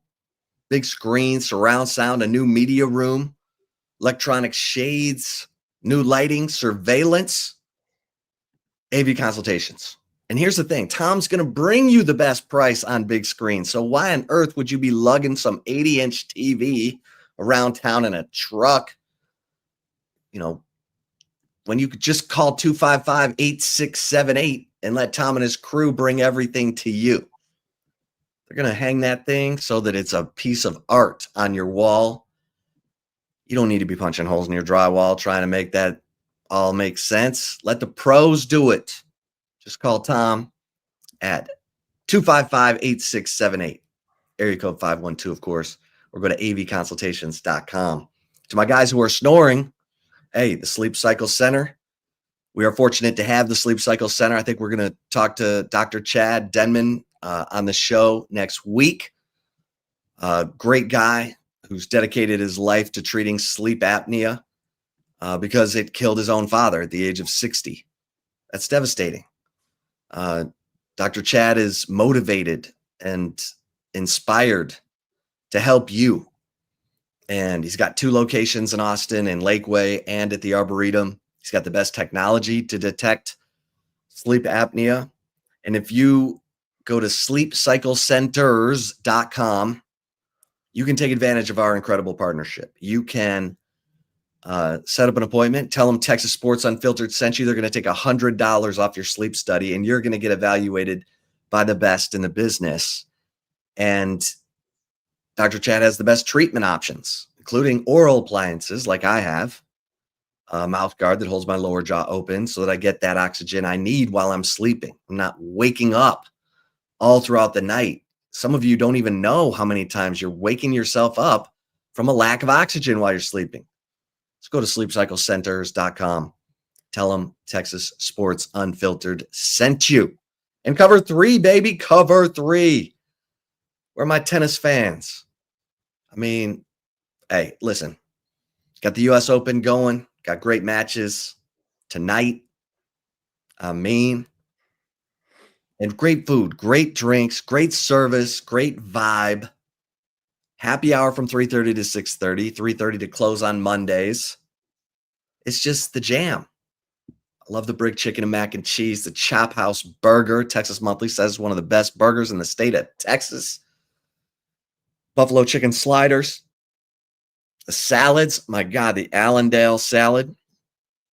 I think that's still the top seller. I like the Cobb salad myself, but that's, everybody likes a little something different. They got everything you want.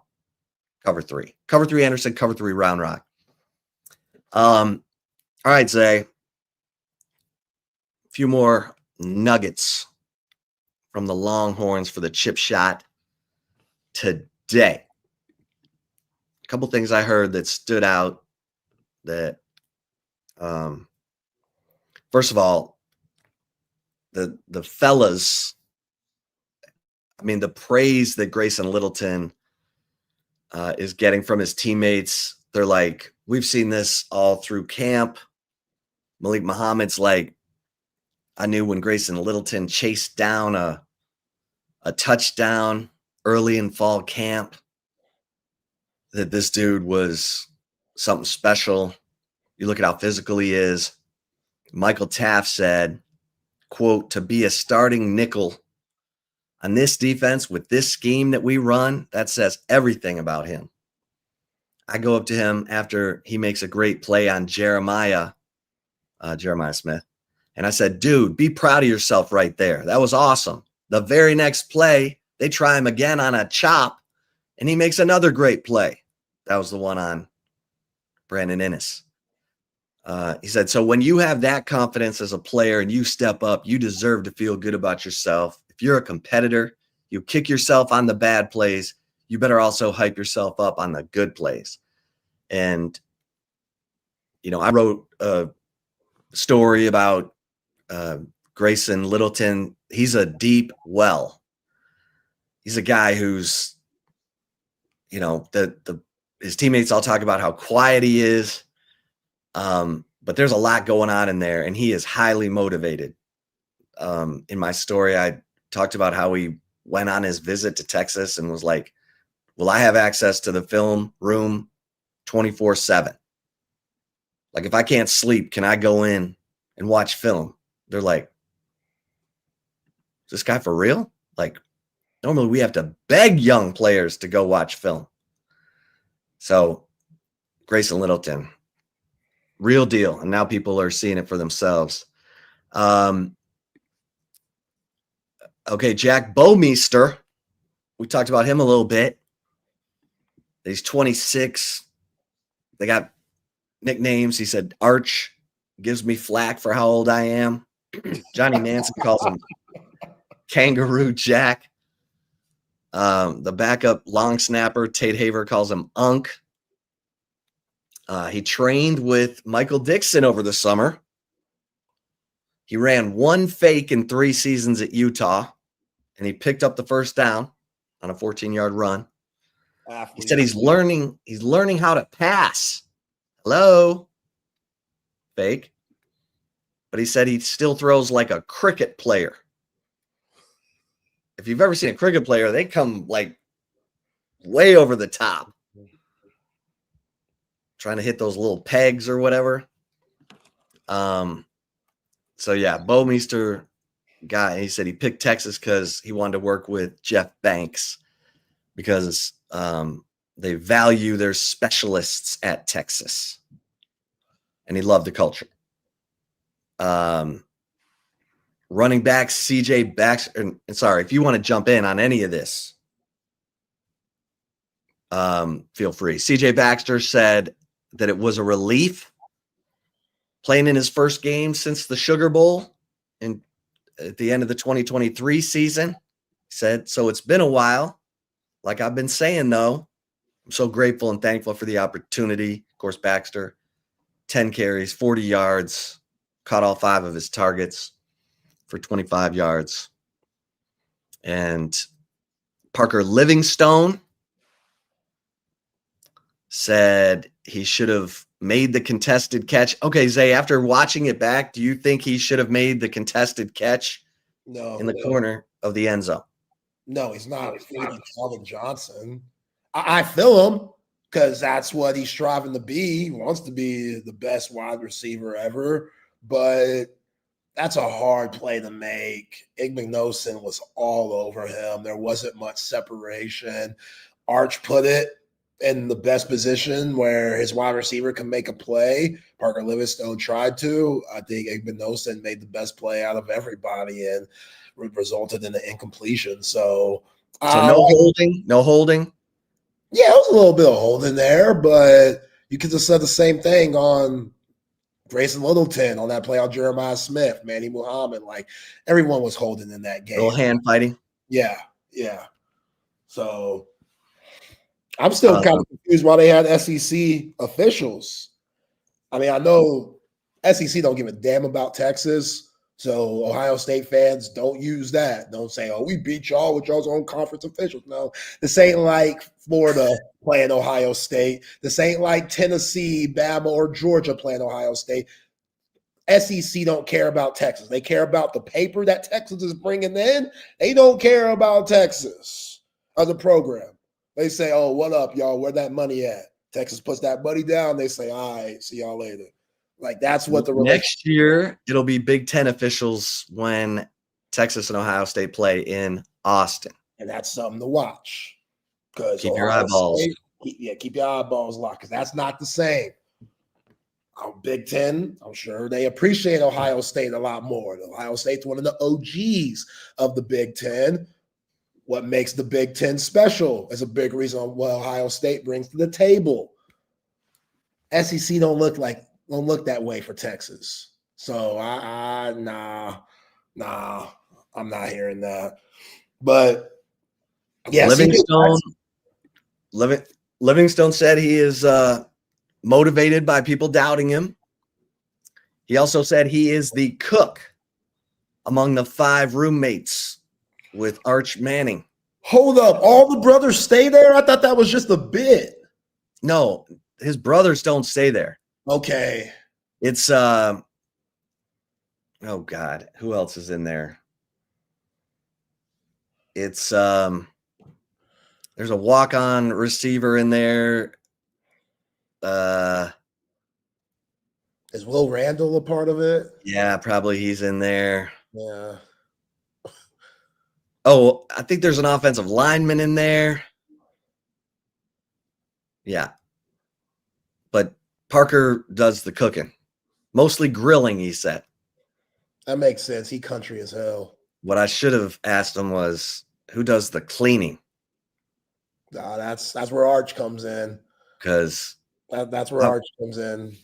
I've been in a college house with 3 roommates. No, you gotta have somebody come in to clean every week. They can afford it. Y'all can afford it. NIL, this ain't the old days, Chip, where nobody was making anything. They got some money. Arch got some money. They can afford a house cleaner or something once a week to come in and freshen up some things to where it's not a pigsty. But little maid service. If Parker Livingstone is the best receiver on this team, I mean, good for him, but I don't know what that means. Well, let's not jump to any conclusions. I know. I'm just saying. We didn't expect. We're about to see these young cats, and we're about to see Ryan Niblett. I'm just saying, who expected Matthew Golden to be the best receiver on the team last year? Right. Not I definitely didn't see that coming. So, right. I don't know, man. And Dalen McCutcheon, everyone talks about, Parker Livingstone said Dalen McCutcheon caught on to the offense faster than anyone he's ever seen. You could tell.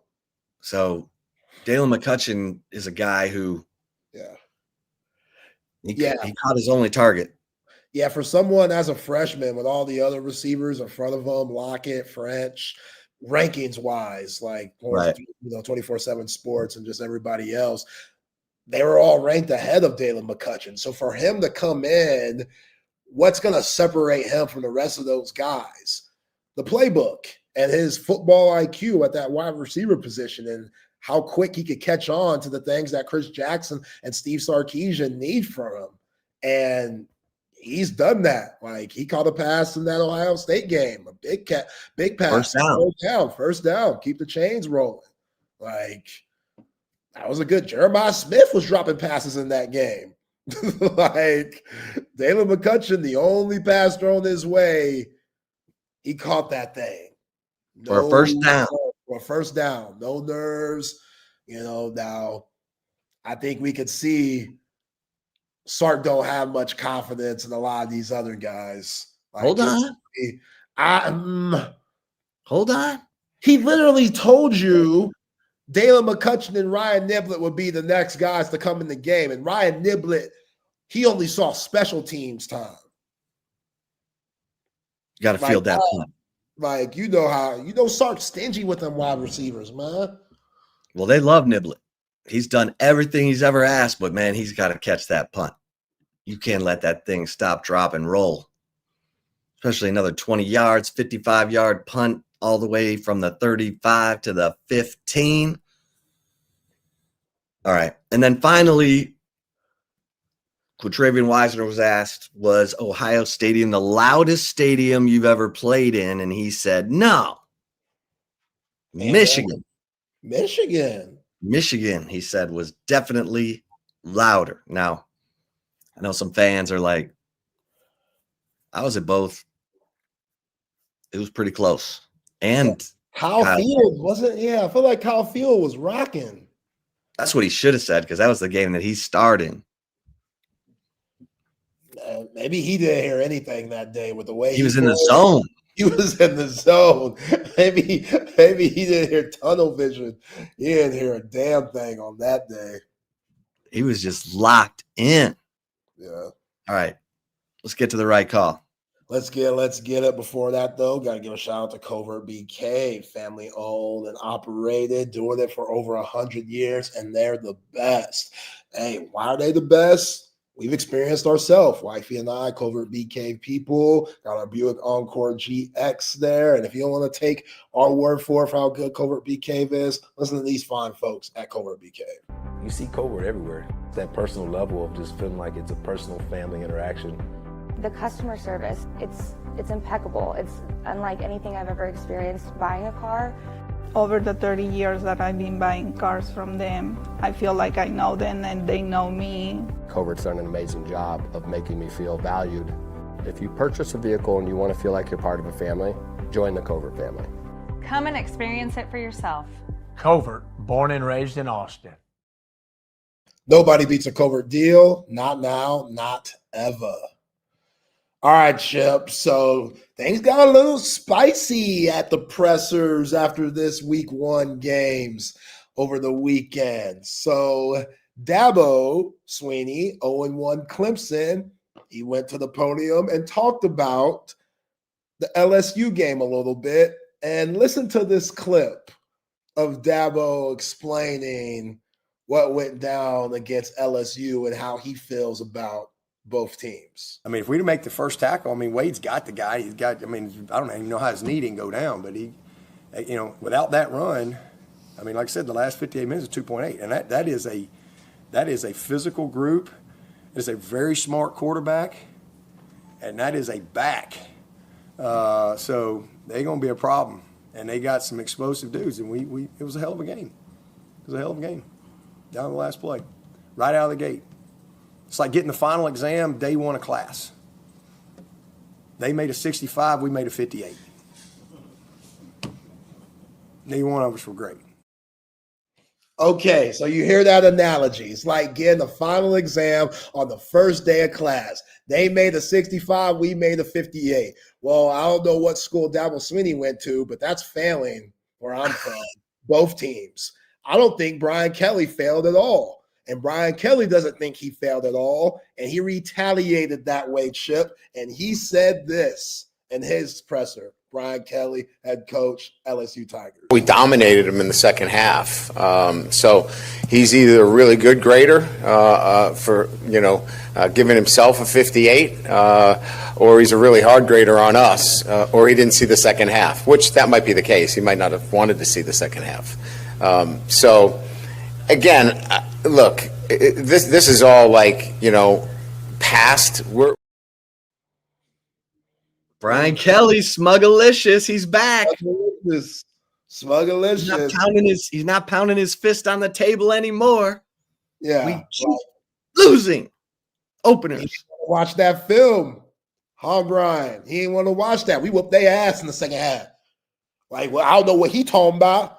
He should have graded us at 85, maybe 90 with the way we look going into his house and stopping his team. We the real Death Valley around here. They the fake Death Valley. That's what I would have said if I'm Brian Kelly. He was nice. He was sweet. Because don't talk about me. Don't talk about my team, Dabo. Don't talk about my team, bruh. You worry about your squad because I feel great about my team. I'm going to go in the locker room and look those guys in the eye and be proud because they went into a hostile environment against a team that has a lot of aspirations, against a lot of chatter outside saying that, oh, LSU, they have a hard time winning the first game. Brian Kelly hasn't lived up to expectations. What's going on here? He's a fraud. He's unauthentic. All these things. We talk about it. And then they get a huge win, make Cade Klubnik look like he's seeing ghost out there, 19 for 38. I got Cade Klubnik winning the Heisman. That's not a Heisman performance, Cade. So if I'm Brian Kelly, hell yeah, that grinds my gears a little bit. Don't give me no 65. Worry about your 58. Because you could be a 58. We ain't no 65. That second half, we stomped y'all. I like that. Was my favorite Brian Kelly moment ever. I don't have many, but I love Dabo. Where did he come up with these numbers? I don't know where he came up with these numbers because he's trying to say they both didn't play good football. And that might be the case, but don't speak for my program. If I'm Brian Kelly, don't speak for, worry about your team. Don't tell me my team played bad. And no, we beat y'all. We won the game. I'm not trying to hear that. Yeah, that's my favorite Brian Kelly moment. I got a lot of respect for Brian Kelly after that. He's standing up for his players. And he's getting spicy while doing it. Because, yeah, Dabo had no right to say that. No right. And now they dug themselves a little bit of a hole. Because they still got to play South Carolina at the end of the year. And the ACC, we've seen the ACC might be tougher than what we thought. With LSU now being relevant, beat up on Alabama, the ACC might be a little something. So, yeah, you better respect that there, old Dabo. That's the Brian Kelly we've all been waiting for. That's the Brian Kelly who's the all-time wins leader at Notre Dame. Hell, in that any given Saturday, he looked clueless. He looked detached. I was like, do his players even listen to him? Well, they're listening now, and he's right. They got, that dude 29, LSU, the running back, Caden Durham. Man, he had jets. And then Aaron Anderson at number 1 at receiver, Barian Brown, Tradez Green. Are you going through every player? Just the ones who made the plays. Okay, so this is Peter Herbstreit. This is Peter Herbstreit with the headset on. That's how bad Belichick was getting beat down. When a game's out of hand, you get all these stories. You get all the it could go anywhere, and it did. Yo, man, I'm Bill Belichick. Why is he wearing a baby blue Carolina blue handkerchief? He's supporting Carolina. He's in their stadium. They got to make Peter feel welcome. They're probably giving them all types of snacks and stuff. So, yeah, they got to make him feel welcome. And, yeah, this is bad. If I'm Bill Belichick, I'm showing my team this. Yo, this is the disrespect that we're getting. Yes. Yeah, this is the dog that took a dump during the field goal on game day. That the kid who kicked the field goal stepped in the doo-doo right after he won. What was it? $250,000? Something like that. It was a lot.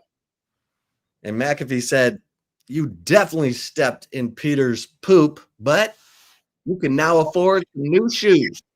Yeah. Peter Herbstreit. That dude's a star. Oh, yeah. R.I.P. Ben, man. We still miss Ben. Peter will never be Ben, but he's doing a good job.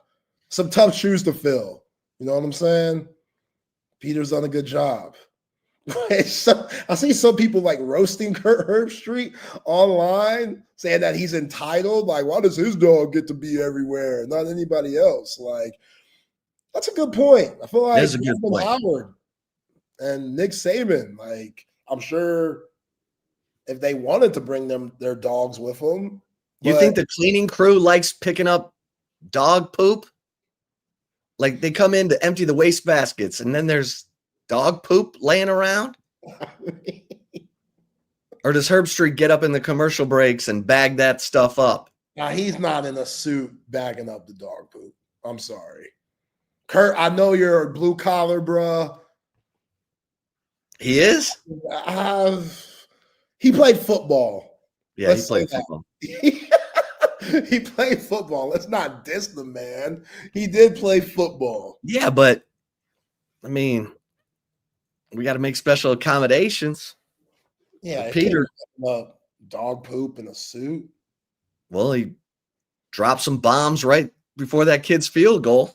Yeah, there's a lot of people working for the 4-letter network that could help. You know, I know Herbstreit gets that private jet service. Lee Corso was sitting in the gate at Southwest. Yeah, let's bring in the open gym guys on that one. Patrick, Matt. Oh my goodness! I was standing in Ohio Stadium when Lee came down the tunnel. That poor guy's 90s clutching onto the railing, and they're making him fly Southwest. They can't pick him up from He needs to hire David Mulligetta. Yeah, that's a problem. He ain't got the agent. Herbstreit's got the agent. Got a dog in the contract, got everything he needs. By the way, I will take the dog over the people who bring their 17 kids to do these games and then throw away 40 dirty diapers in there, because I've seen that at games too. Gross. Yeah. I've seen the whole family show up with an announcer to do a game and sit in the press box. Hey, well, you know, Peter's a national treasure, so I'm good with Peter. But let's get Lee Corso on the plane before Peter. That's all I'm saying. Yeah. God bless Lee Peter was sitting in Corso's seat. I mean, can we let Lee just get his 6-for-6 picks off before we replace him with Peter? I mean, I'm still blaming it all on Corso's family, who's like, don't retire, fly coach, do everything and save me some money. Because, dude, why is he not get a private jet? The dude's been working for, of course he's got private jet money. That's his family not giving him a private jet. That's his family. Blame the family. Give him a private jet. Make that contract, or hire David Mulligetta. Get yourself a private jet. Or maybe he's just smart and doesn't want to spend the money on a private jet. He could be. You know, he's like, I want my family. I want to save money for my family. You know, it could be that, but give him a private jet. The last game, private jet. Last jet. Give him a little love in the last game. Appreciate y'all. Right, appreciate y'all. See you tomorrow. Appreciate you guys. Welcome into Open Gym here on Texas Sports Unfiltered. Myself, Patrick Davis, alongside Matt Galatzan of Texas Longhorns on SI. And of course, you, the third member of Open Gym. Text lines open 512-222-9328. Or you can hit us up over there on Facebook, Twitch, X, or on YouTube in the comments. In the chat there, and we try to get to everybody and talk with you as long as we can, while not completely derailing the show at all times, but we try and keep it going. We appreciate when you join us here on Open Gym on a Tuesday afternoon. Matt, we're officially done with week 1 of college football. We're almost into week 1 of NFL football. We get NFL games Thursday and Friday. It is going to be, football is going into full form. Have you put all of your affairs in orders now that there is literally no more time to do anything but watch football? Yeah, kind of. I I told my girlfriend that, you know, we haven't dated since last football season. We started dating in February of last year, so she hasn't experienced a football season yet. So I've been warning her throughout the summer and August, like, look, things are going to get a little busy. But so yeah, it gets she'll have crazy. to deal with that, but it'll be fun. Yeah, it gets a little bit crazier, as you know, and then when someone walks into a room and they're like, why are you watching that game again? And you're like, well, I gotta rewatch the game. I gotta see what happened. I was watching the game, and then I gotta rewatch the game, and it takes a lot of time to keep doing that. But it is fun, and I'm excited for it. I'm excited if you got your fantasy football in order and ready to go for week 1 as well. Dude, I love my team. I had my draft last week on Thursday, and I got to say, I'm a little disappointed because I missed out on Bijan. You know, I really wanted to lock him up, and I had the 4th pick. So I was like, all right, somebody's going to take Jamar Chase, number 1. Yeah. And then I have a really good shot to get either Bijan or Saquon Barkley because, you know, people love receivers. Maybe somebody will take Justin Jefferson. both those guys got taken. I ended up with Jahmyr Gibbs, but I was pretty happy with that. My team is stacked, though. My team is stacked. Right. I like that. Yeah, I have Gibbs in one league, and I have Bijan in the other league as my first picks. And I could have gotten Gibbs in the second one, and I was like, but Bijan's, I gotta go with my man. I gotta go with the Longhorn on that one. So I changed it up a little bit. Now my two teams are almost completely different, which I can't stand. I think I have Matthew Golden is my main guy between two. I got Matthew Golden in both leagues. I expect high things from Matthew Golden this season, being the number one receiver for the Packers. So I'm looking forward to that. But yeah, it's getting into Tuesday. I think people have now calmed down a little bit more. I think we've got a little bit further outside of the panic and everything else. The player spoke to me yesterday.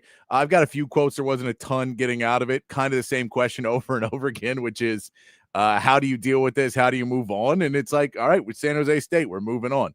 And that's kind of the message was, I think they knew going into it that this was not going to be the end of the world if they lost, and they're not going to treat it like that. They're going to take the positives. They're going to take the lumps and try and move on.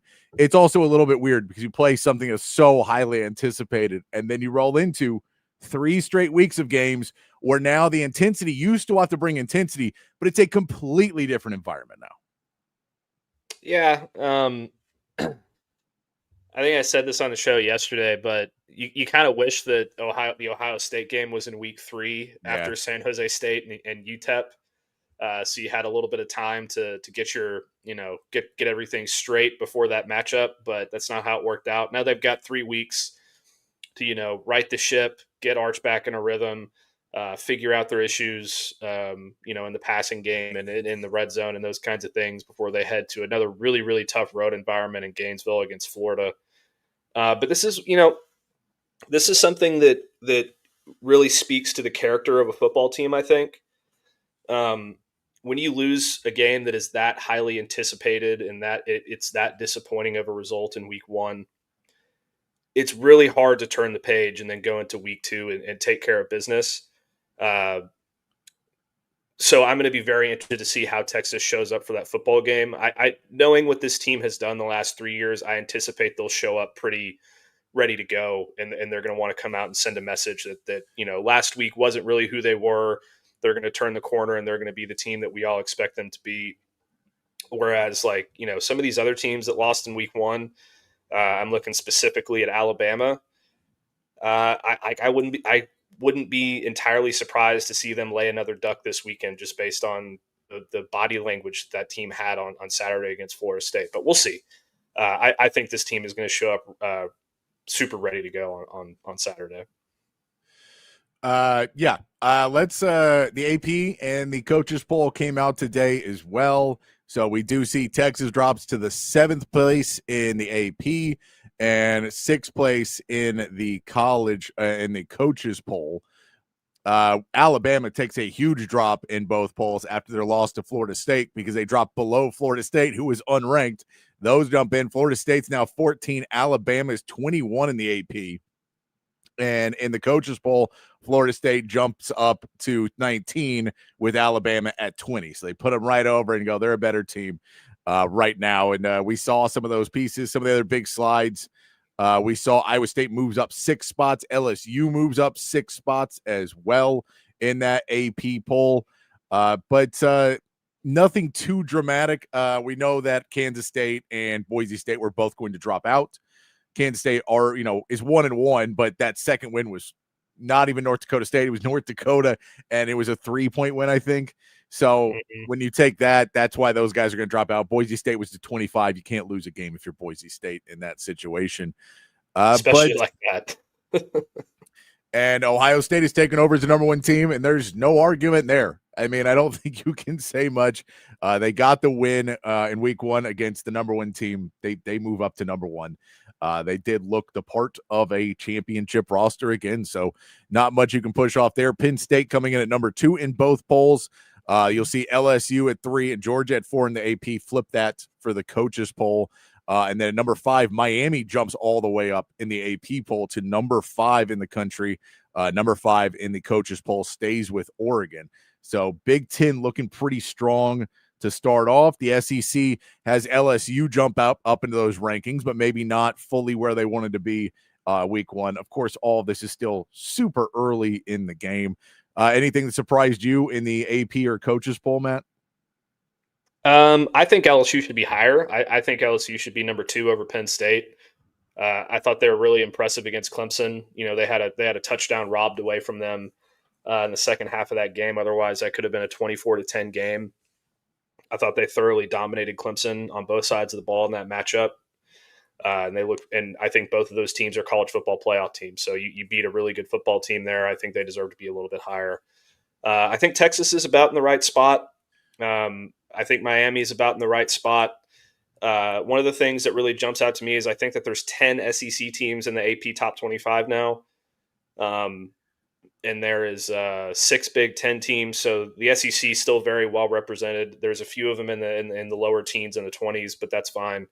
I think a lot of those teams are going to jump up. There's going to be a lot more movement this week. You got Oklahoma and Michigan, I think number 15 and number 18 going head to head. So there'll be some movement there. You know, I don't want like Alabama people to come at us in the comments because we just got done dealing with the rabid Ohio State fan base in our comments. But I think Alabama should have dropped out completely. I thought that they looked like a shell of themselves. This is not the Alabama team that I've seen over the last 17 years. They were moving slow. They weren't putting in the effort. They didn't look prepared. A lot of these players didn't look like they knew how to play football, which was so strange. Like they weren't taking the right angles. They didn't have the right leverage on defense. Like all these different things, just no effort, no want. I think that this Alabama team's due for a major slide this season. It's curious. It's curious to see. But yeah, I don't know if I would have knocked him out because if you're putting Florida State into the top 25, then they lost to a top 25 team. So you may not slide them all the way back out there. I do agree they did look really bad in the game. There's parts of it, but I think if you're going to put Florida State in and say, well, we think Florida State could be good again, then maybe Alabama stays in there. I agree that, you know, they got to keep winning. They have a hard enough schedule coming up that they'll either stay in the top 25 or drop completely out because they're going to play Wisconsin here in a couple weeks. They play Georgia in a few weeks. So, you know, they're going to have their shot to where they could be 1-4 or 1-3 to start the season, or they could be 3-1. And that was a one. They beat Wisconsin and Georgia, and it was just a fluky game. But we'll get to see soon enough that I wouldn't drop them out completely just because then you look like you're a little bit overreactionary if they jump back in. I agree, though. The losing both game in the trenches, the defense just looking non worried about the game, even while they're losing. It just never really seemed to click at all. I don't know if any of those pieces were really what you wanted to see, but at the end of the day, I understand why they're still in both of these polls. They're in the 20s now too. So they're out there with, you know, Tennessee and Ole Miss and Indiana and Texas Tech and Utah, teams that all can prove it or go away. And we will see. I mean, Ole Miss put a whooping, but who are they playing? Georgia State, who had a lot of good transfers on that team, but they were bad. They were bad, man. They were really bad. Hair of the dog, I actually very much am an Alabama hater. I cannot stand the Tide or their fans.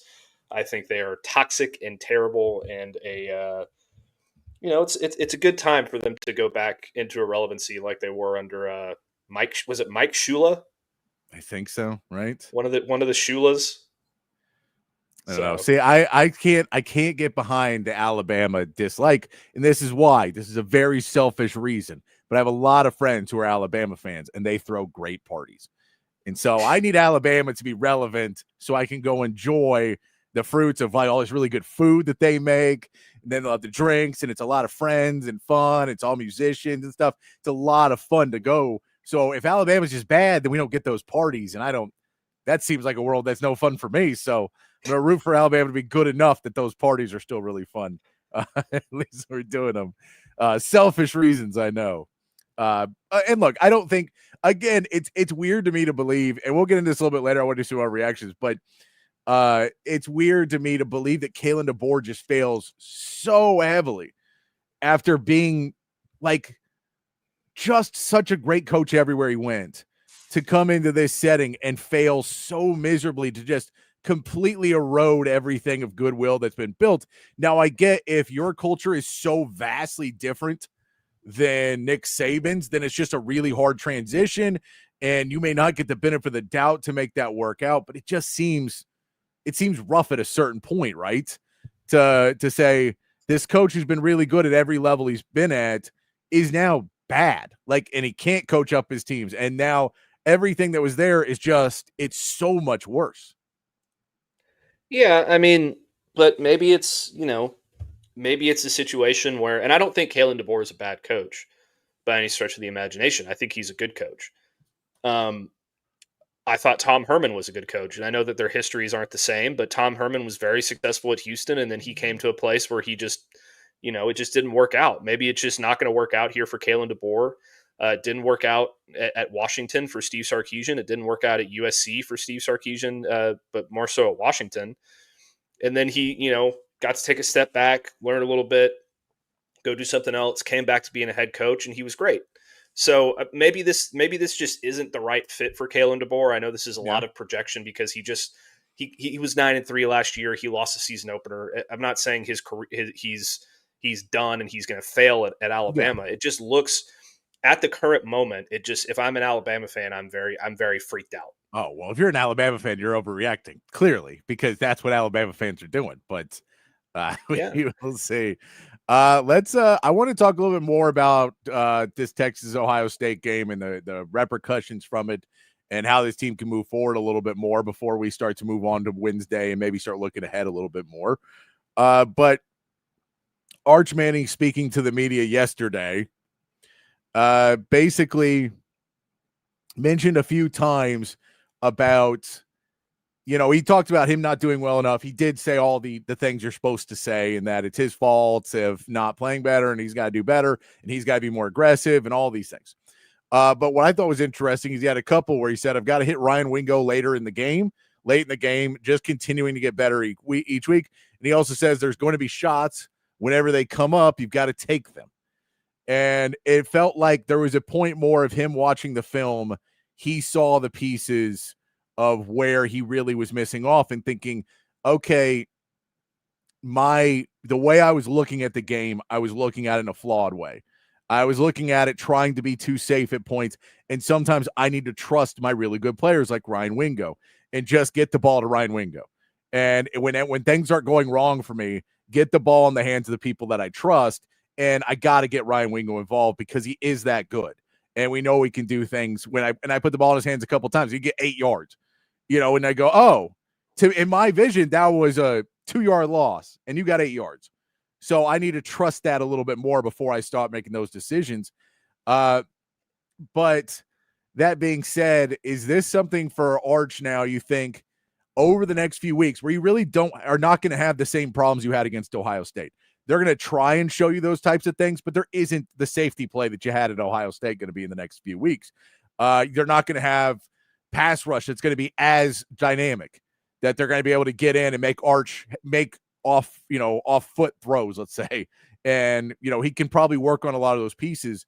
What do you think for Arch when you look at this and you see the fact that he was missing reads?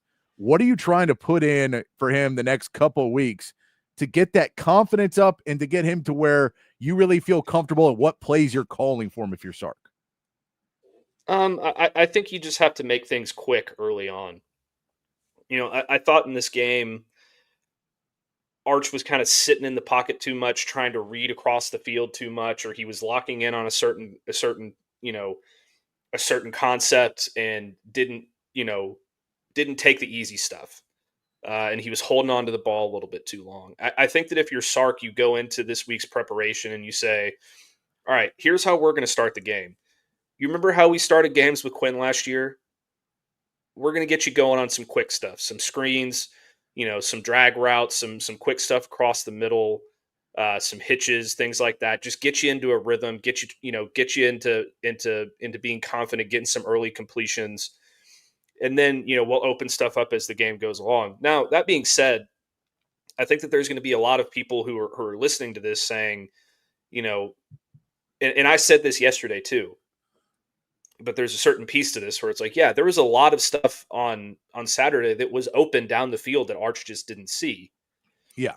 And, those shots were there. I think that, if I know what Arch Manning is capable of, I'm not talking about in terms of a physical skill set, but I mean in terms of taking in criticism and coaching and then turning it into a product on the field as quickly as possible. I think he's going to be able to watch that film from Saturday and process that and turn that around very quickly and learn from it and implement that stuff into the game plan on Saturday. So with that being said, I think that you do want to get a couple quick completions early, like on the short stuff that he was really struggling with against Ohio State, and get his confidence back up on those throws. But I think that you try to be a little bit more aggressive this week too, and say, all right, Arch, this is San Jose State. They're not a bad football team. They throw the football a lot. They're going to be able to do some things, but let's get aggressive. Let's open things up and let's let you zip some balls into some tight windows. Let's throw the football down the field and really get that confidence going. Because if he hits a couple passes downfield, all of a sudden this guy is really, going to get his confidence up. And I think a lot of those shakes that he had against Ohio State are going to start to disappear very quickly. Yeah. And the other thing that I would say that I think that Sark really needs to get him to do in this football game early on is get his feet moving. Yeah. Don't leave him sitting back there in the pocket trying to, read across the field. Get him on some rollouts or something like that so that he can get on the run and let go of the ball quickly. And because from my perspective, I think that is where Arch is most comfortable. So you want to do the things that he is most comfortable with early on to build that confidence. Yeah, I am curious though, because for me, the big point is I'm not that worried about the next 3 weeks. If we have to worry about the next 3 weeks, that's a whole different set of problems. I'm worried about having 3 weeks where we get everything and his confidence fully back, and then Florida drops back and takes away some things, and Arch cowers again, and Arch isn't as good again. And we just go, well, he can't play against top-level defenses. And I don't think Florida's a top-level defense. Oklahoma the next week is going to be even worse. But I'm trying to figure out how can you prepare outside of practice in game time to get Arch up to those levels when you have to go back on the road, when you have to do those. And I think that's going to be the big challenge for Sark and this coaching staff over the next 3 weeks, is not just building up his confidence, but finding the plays where they feel you can use these against Florida to build his confidence against different types of defenses. So you can call a game in the future that you are not now going to keep thinking that Arch is just going to break out of a shell eventually. And then you have to go into halftime and you go, dude, you're still in a shell. You got to break out of this thing. And that's kind of what happened against Ohio State. They just kept calling a game like he was going to all of a sudden be okay. And it wasn't until they sat down at half. And I'm curious to see what they try and do the next 3 weeks to get prepared for Florida and Oklahoma, where you are going to have to play against really good defenses that now have a better blueprint of what to do against you and are at least going to show you similar things. Now, they don't have the same amount of talent that Ohio State does. They don't have Caleb Downs, who is just an amazing safety, but they're still going to have really good players, and they're still going to be able to do some of the things that confused him. So it's going to be interesting to see how much of them is trying to just get Arch's confidence back and go, let's start rolling again. And then how much of that goes into, are they going to be able to find out what plays? Okay, he can, it doesn't matter what defense they run. I wonder how many crosses they run. I mean, are you running 10 crosses a game for the next 3 weeks? So that you're like, Arch, this is a cross in a game. If you move your feet, we have a problem. We need you you can't cheat. You just have to throw and be confident in these. Plays like that, I think, is an interesting place. Yeah, for sure. I mean, look, I think that by doing the things that I talked about in terms of getting the ball out of his hands quickly and getting him on the run, I think that those are the blueprints for success against top-level defenses. Yeah. Because you're not asking him to sit back and read across a defense that has, 5-6 NFL guys on it like Ohio State did, or really, I mean, I'd be surprised if all 11 of those guys aren't at the NFL at some point. But with Oklahoma, extremely good pass rush. Florida, extremely athletic, talented defense. Not to the same level as Ohio State, but a lot of what Ohio State did was what Georgia did against Quinn Ewers in that October matchup last season, and in the SEC championship, they ran some 50 front. They did a lot of disguising, and I think that Oklahoma and Florida are certainly going to try to do that. And the way that you beat that is really by getting the ball out of his hands quickly. And I think that that's what you have to work on over the next 3 weeks, so that by the time you get to Florida, that stuff is just coming to him naturally. And yeah, of course you want to take your shots, because I think that the biggest strength of Arch's game outside of being on the run and his legs is his ability to hit downfield passes. You saw that shot to Jack Endries. You saw the touchdown pass to Parker Livingstone. Both of those throws were tremendous. And the throws that he had downfield last season were tremendous. So I think that you set that stuff up by getting the quick stuff in there. And the more that you work on the quick stuff throughout this next 3 games, the more prepared he's going to be to do that against a Florida and an Oklahoma. Yeah, I like that. Joe asked, why is Arch being made available to the media again, especially after a loss? I just don't think you can hide him. I think it's more of a story if you'd hide him and you don't make him available. I think that's more the question. He wants to be a vocal leader of this team. He wants to be that guy. He's your quarterback. I mean, there wasn't anything big that came out. They didn't ask him. It's your media, so it's not like a ridiculously hard part where Stephen A. Smith's coming in there to ask you some really messed up question and try and get to you. It was a more favorable place for him to sit and go, guys, we're going to move on. I can be a vocal leader of this team and go out there and show if I can move past that game, then we can get it. And I think that and as far as the rest of the staff, they don't make the staff available other than pretty much preseason and then right before the bowl is the only 2 times you're ever going to talk to the rest of the coaching staff. Yeah. He went to the Manning Passing Academy, Christopher. I don't know what you're talking about. Yeah, I mean, he's your starting quarterback. The only time that Quinn Ewers didn't come out to the media last season was when he was injured and he wasn't playing. Your starting quarterback is going to be with the media every single week, win or lose. That's just how it goes, especially a guy with the fanfare of Arch Manning. Yeah. It is going to be a major story if after an Ohio State loss, which he played very badly, that he does not come out and talk to the media. You want to avoid that. You want to, he needs to have the accountability, which he does. And, he's going to be talking every single week because that's what the people want. And that's what's going to happen. Yeah. Christopher, he does go every year. He's there every year. He was a counselor this year. So I don't know if you're joking or not, but yeah, he goes every year. He does go.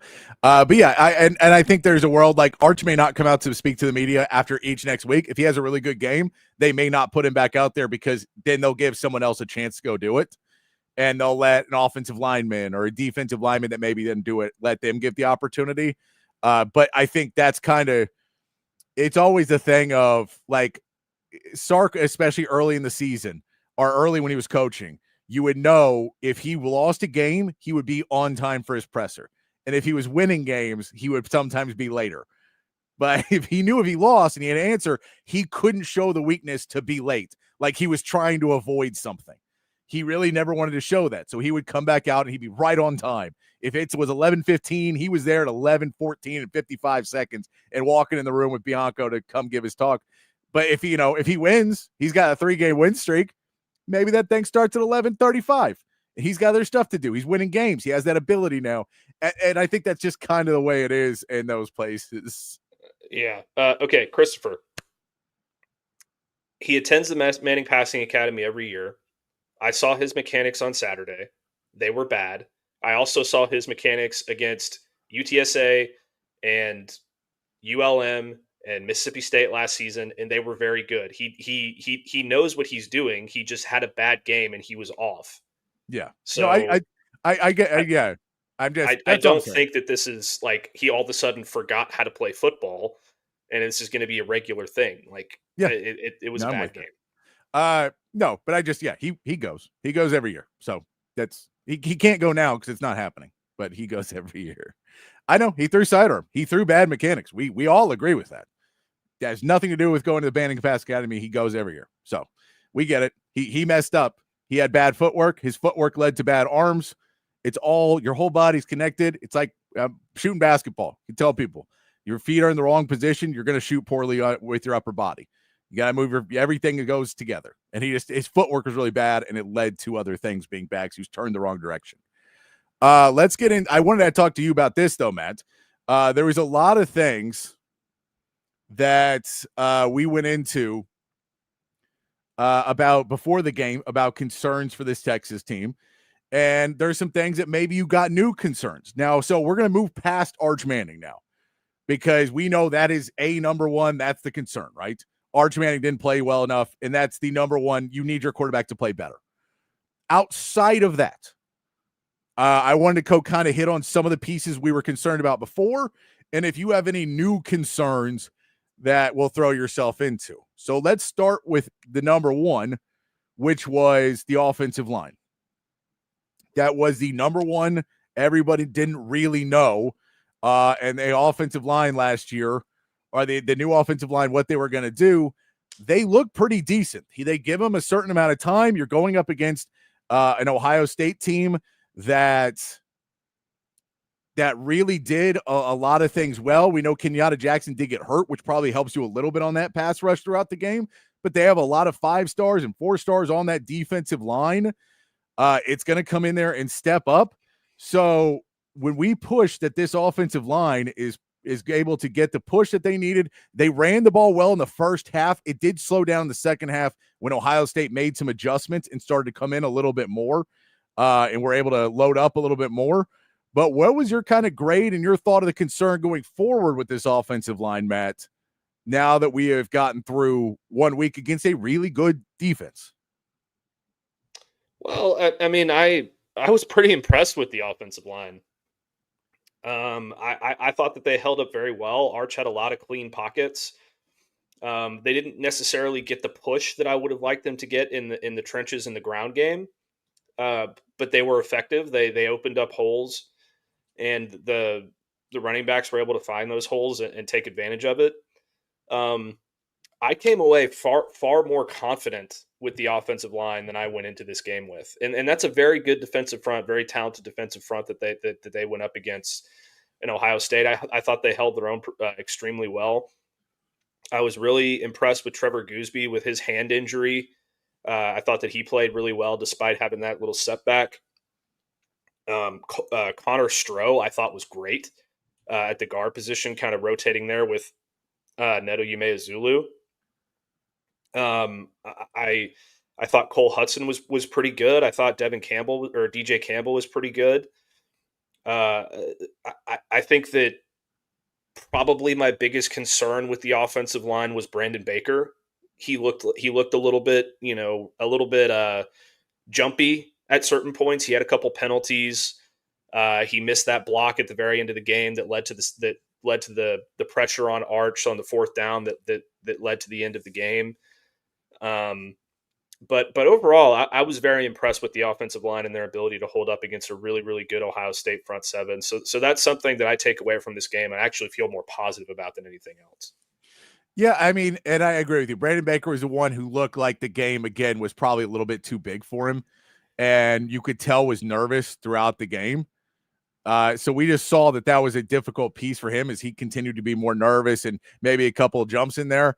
But overall, I think pass protection wise, this offensive line feels like they're going to be as good as last year's offensive line. I think running wise is something you're going to work on here in the next few weeks. You need to, now that you're going to be able to control blocks a little bit more, you're going to work on finishing out drives where on run plays, you're able to come through and push up and get blocks on side, and get downfield and make some different blocks. I think that's going to help you out a lot more in the next 3 weeks to kind of get a little bit more used to it. Right. But yeah, overall, I think the offensive line did pretty well in protection, which was the concern that we had going in. So that one doesn't fall. Now, the next piece I have, a concern that you look at with a young team, is you look for discipline. And discipline was something that seemed to be lacking at a lot of points for this Texas team. That there were penalties that were just kind of lapses from good players. The hands to the face on defense, the false starts on like a Ryan Wingo. just getting antsy and getting the discipline out there, not finishing plays on blocking. So the run game in the second half, when Ohio State made adjustments, you could still get a couple more yards out of some of those plays if you would have continued downfield. That's a little bit more discipline. That's finishing the plays. I don't think they were doing that. Yeah, I mean, there's definitely some, some pre-snap stuff, some penalty stuff that needs to be cleaned up. I think a lot of that is a byproduct of the environment. Ohio State really had that crowd rocking. I think I heard Pete Thamel say today that that's the loudest he's ever heard that stadium, and he goes there all the time. So that probably threw him off a little bit, which, is something to be expected.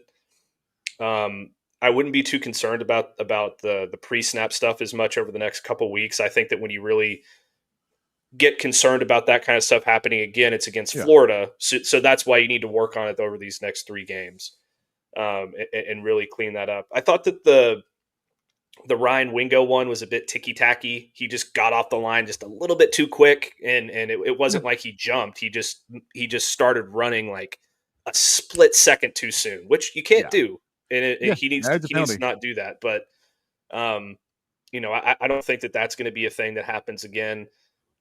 In terms of, the running game, I agree with you. I think they need to finish blocks a little bit better. So you're going to be working on that over the next 3 weeks. If I had to have a concern with anything on this offense outside of Arch in the way that he played on Saturday, this might sound crazy because they had 160 yards on the ground and they looked pretty good. Yeah. But for me, it was the running backs. They got a lot of positive runs and they looked, they looked good. I just thought there was a little bit too much indecision with the running backs. I thought they were a little bit too patient with trying to find their holes. I think they need to be a little bit more aggressive and see the hole and hit it faster. I think that if you do that, you probably have a couple more explosive plays in that offense in the running game. So that's something that I think that they're going to work on too over the next couple of weeks. They're like, especially with Trey Wisner. I think Trey Wisner is a really good running back. Yeah. I don't want anybody to say that I don't think Trey Wisner is a good running back. He's the leading returning rusher in the SEC, and deservedly so. But he kind of has to do that jumping around thing a little bit more because he's not as explosive as some of these other guys in the backfield. So that's something that kind of works against your running game a little bit to an extent. I'm not saying it's a complete negative, but there has to be more explosiveness in the running game and more. You just got to be more aggressive, and I think that that's something that they're going to have to work on over the next couple of weeks as well. No, I agree. And it's, I think that's the key word is explosion. It's explosive plays. You need to get out of the run game. And that was a piece. They ran the ball well all game, but they didn't really get any explosive plays. And that is testament to the linebacker core, the secondary of Ohio State that they were able to close in. And you're right, for a Trey Wisner, that's kind of the piece he talked about a lot during the offseason working on was finding your space, getting yourself in space. And the problem is when you play these really good teams, they have the speed and the ability to, when you're dancing, that linebacker's 10 feet closer to you. So now you're not going to be able to break that run anymore because he's just too fast and too close to you when you do find that gap because he sees what you see. And so you're going to be able to do it the next few weeks. But again, once you go up against Florida, once you go up against Oklahoma, are those plays going to be able to get there? To me, I think Trey Wisner is going to be Trey Wisner. And I'd love to get him there at some point. But I think for me, it's CJ Baxter has to get there. They're trying to run more gap scheme this year too, which gap scheme is all about trying to just hit holes and open those holes up a little bit quicker and just get into them and not dance around. It's not so much necessarily zones and everything else where you do have to figure out where you're going. So I think that you'll see that a little bit more here in the next couple of weeks, but I want to see that from CJ Baxter. They used him in the passing game a little bit too, a little bit more for something. And Joey says 0 carries for Jared Gibson is something up. No, I think that, and this will get into another point of the offense, is the wide receiver room. And Sark saying after the game or yesterday, Sark saying basically there was no one else who was really ready to play. All those young guys weren't ready to play in that game. And I think for Jared Gibson and for Christian Clark and all this, like they're not really ready to play. We saw a great pickup from, what was it, CJ Baxter had a really good pickup on Arch Manning, and that would have been an easy sack. And he just made a great pickup in run blocking and pass blocking. That was the best play he made all day. And it was just a huge play, right? I think that he's not quite sold on everybody else being ready for that. That if that happens, that may be a strip sack with your quarterback laying on the ground and then running the other way. And so you really just have to go, I have to fully trust that you guys are ready to make those plays. And you're not worried about, okay, if no one comes, I'm splitting out to be the check down and missing that block. You need to focus in 1, 2, 3. And so that's probably why those guys weren't there, that they just weren't 100% sold on them going up against a really good defense week 1. They want to see him play the field. And so Sark talked about that on the wide receiver room as well, that we saw DeAndre Moore was really not much of a factor in this game. I think a lot of us thought DeAndre Moore was going to do a little bit more. We know he will be as the season goes on. They'll be able to find ways. Ryan Wingo didn't get the ball enough. Parker Livingstone makes a great catch. But you still want to see Emmett Mosley get involved in this. You still want to see some of those other young players get involved in this offense. And that's the next 3 weeks are the audition period for all of these other players who maybe didn't get through in that Ohio State game. You now get 3 weeks to prove that you can actually show up in a regular game. Jarrett Gibson's probably, though, working on a little bit of a bad card because of his fumble problems last year. That it's like, I need you to get 25 carries without a fumble before I trust you against one of these good opponents. And that's what it kind of feels like a little bit, that I'm not going to trust you in that game. Yeah, no, I agree. I don't think Jarrett Gibson was ready for that environment. He played against Michigan last year, but that was more due to the injuries more than anything else. I think that with CJ Baxter healthy, you feel really good about your top 2 guys. You don't necessarily have to dip into the other guys in that kind of an environment. But rather than Jarrett Gibson, I probably would have liked to see a little bit more Christian Clark. Yeah. Just because he's of the type of player that he is and his skill set. He's really one of those, one cut and go type guys that Sark really uses well in his offense. And he probably didn't play because of the same reasons that Jarrett Gibson didn't play, but I would expect to see him a fair amount over the next 3 weeks. And that's, they're going to figure out the running back situation. It's a very, very talented room. And I just, you got to let these young guys earn their spot. And that's the same case in the receiver room. You saw Dalen McCutcheon had that one catch and it was really good.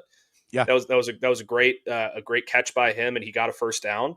I'm not surprised you didn't see Khalil Lockett. I'm not surprised you didn't see Jamie French. Emmett Mosley was obviously injured, so you'll see him, more going forward. But get DeAndre Moore involved. Like let's worry about getting DeAndre Moore involved a little bit more. There's first play of the game, Arch had him wide open in the middle of the field, and he threw it in the dirt. You got to hit that pass. There was another play where he was wide open on the sideline. That probably would have been a 10, 15-yard game. Arch missed him completely, went the other way with it. You got to hit that ball. I want to see him get more involved before I want to start seeing these younger receivers get involved. And I want to see Ryan Wingo be used a lot more heavily and a lot more accuracy there by Arch getting him the football. We also did see the defensive line, especially the interior defensive line. We can talk a little bit about the pass rush as well because it didn't really get home the way you wanted, but let's start with the interior defensive line.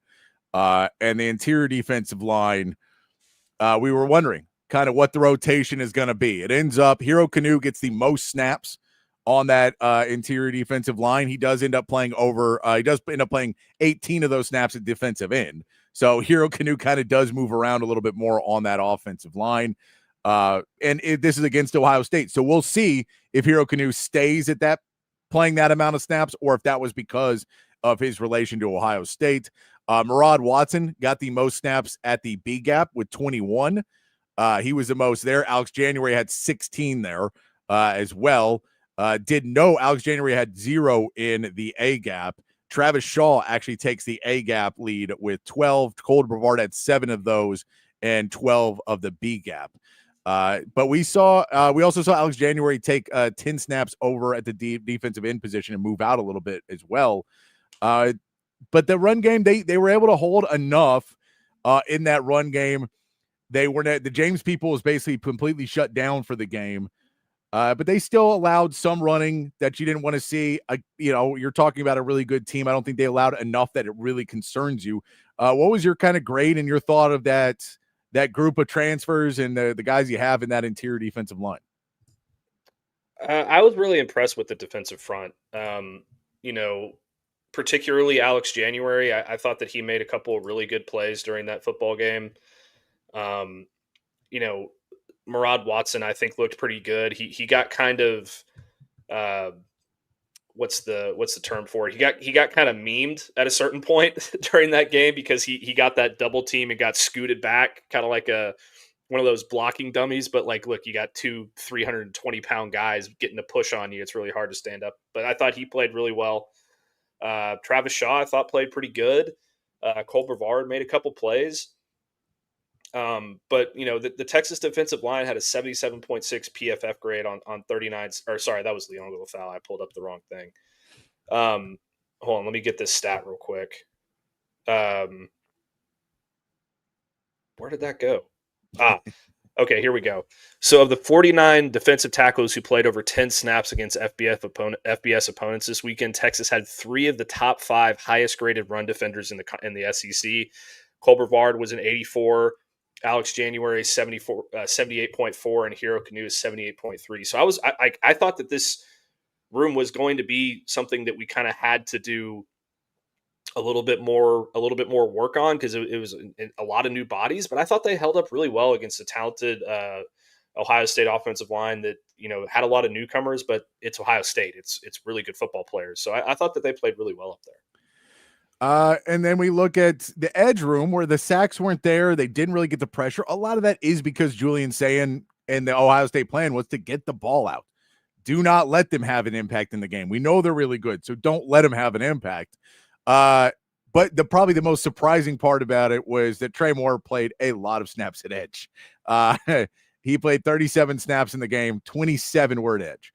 So the move to linebacker feels like it is maybe not a full-time move necessarily, that it's Ethan Burke and Colin Simmons are the 2 main guys. But when one of them came out, Trey Moore came in before probably the third guy for either one of them was Trey Moore for the most part. Part of that could be, again, that they just did not feel confident in week 1, throwing a lot of new pieces in and people in different positions they weren't used to. It could shift more over the next 3 to 4 weeks. We don't know. But it was a little surprising to see Trey Moore play that many snaps at edge. Again, wasn't a problem. They stopped the run game well enough. They don't get the pressure, but I mean, how much pressure are we really going to be able to get on Julian Sayin when he just doesn't hold the ball? Yeah, and that's kind of what I thought they were going to do with Arch, honestly, in this game.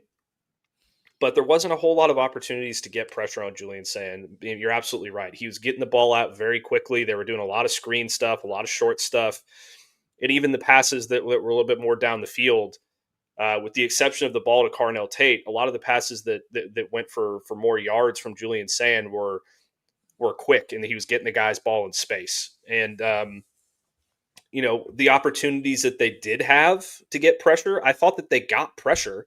Colin Simmons almost took Julian Sayin's head off at one point.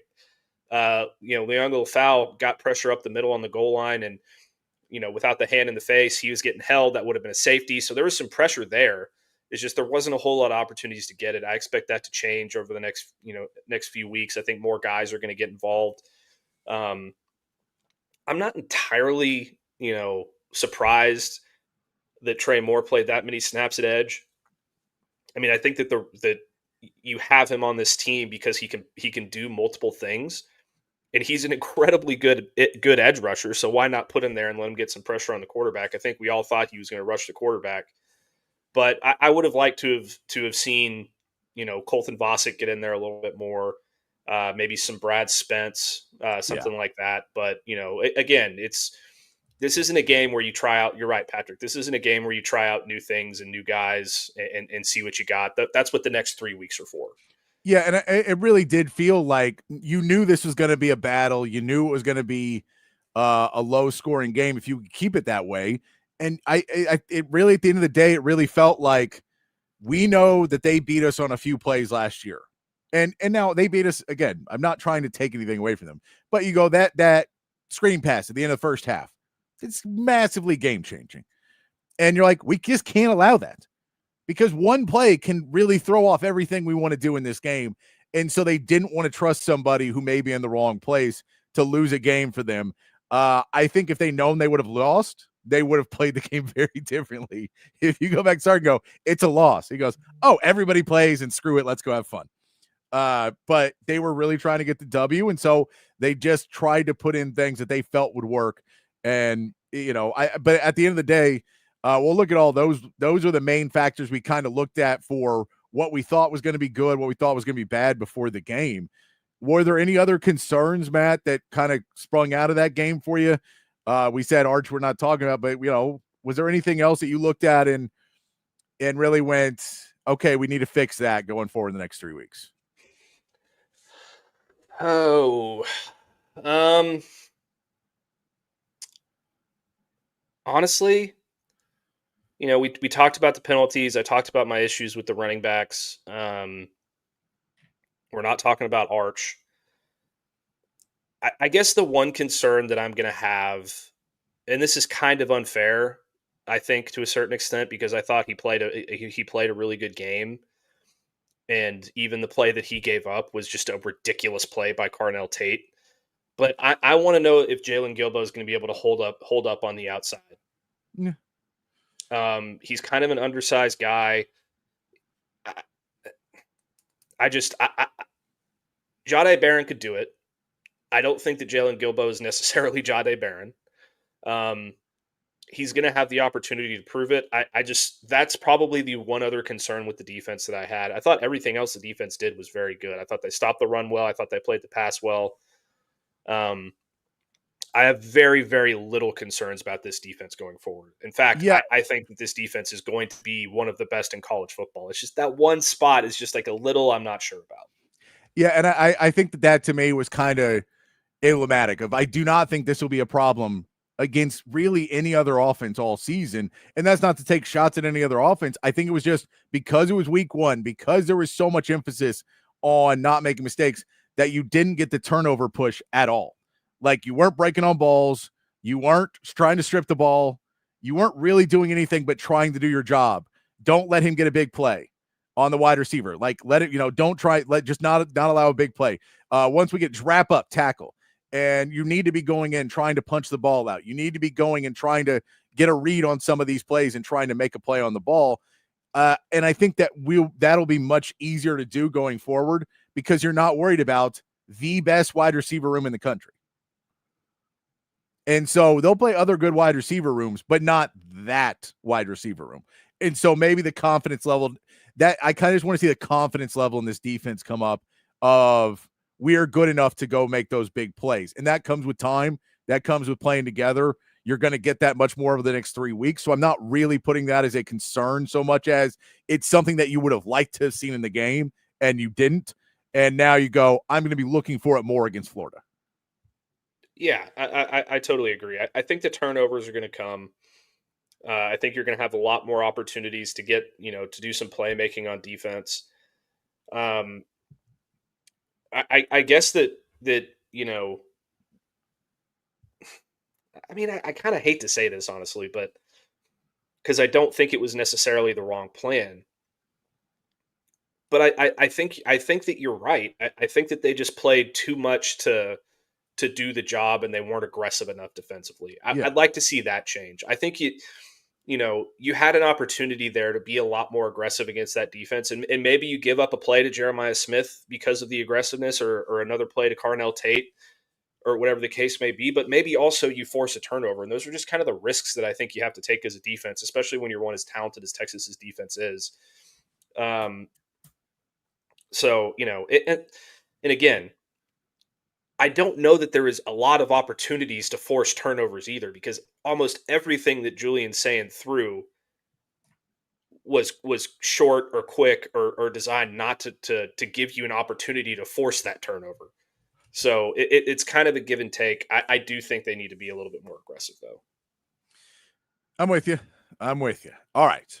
Before we go to break, I did want to bring up the game last night. Bill Belichick makes his debut as a coach last night, and we see all the dignitaries. They show the box with Michael Jordan and Roy Williams and Lawrence Taylor, and they're showing all the former Tar Heel players in the crowd. And, man, this is it. And Gio Lopez comes out and shreds up that TCU defense. It's 7-0, 3 and out for TCU. Oh, this is going to be a bloodbath. And then, like a light switch, it flips. And TCU just put it on North Carolina for the rest of the game. They went 48-14 in that game. And then you get in the third quarter, Gio Lopez hobbles off the field and Max Johnson comes in. Max Johnson, who actually looked pretty decent in the game. Now, that is saying you were already out of the game by the time Max Johnson comes in. It was, you were playing against prevent defenses. They really weren't trying to stop you that much anymore. They were just trying to prevent you from making huge plays.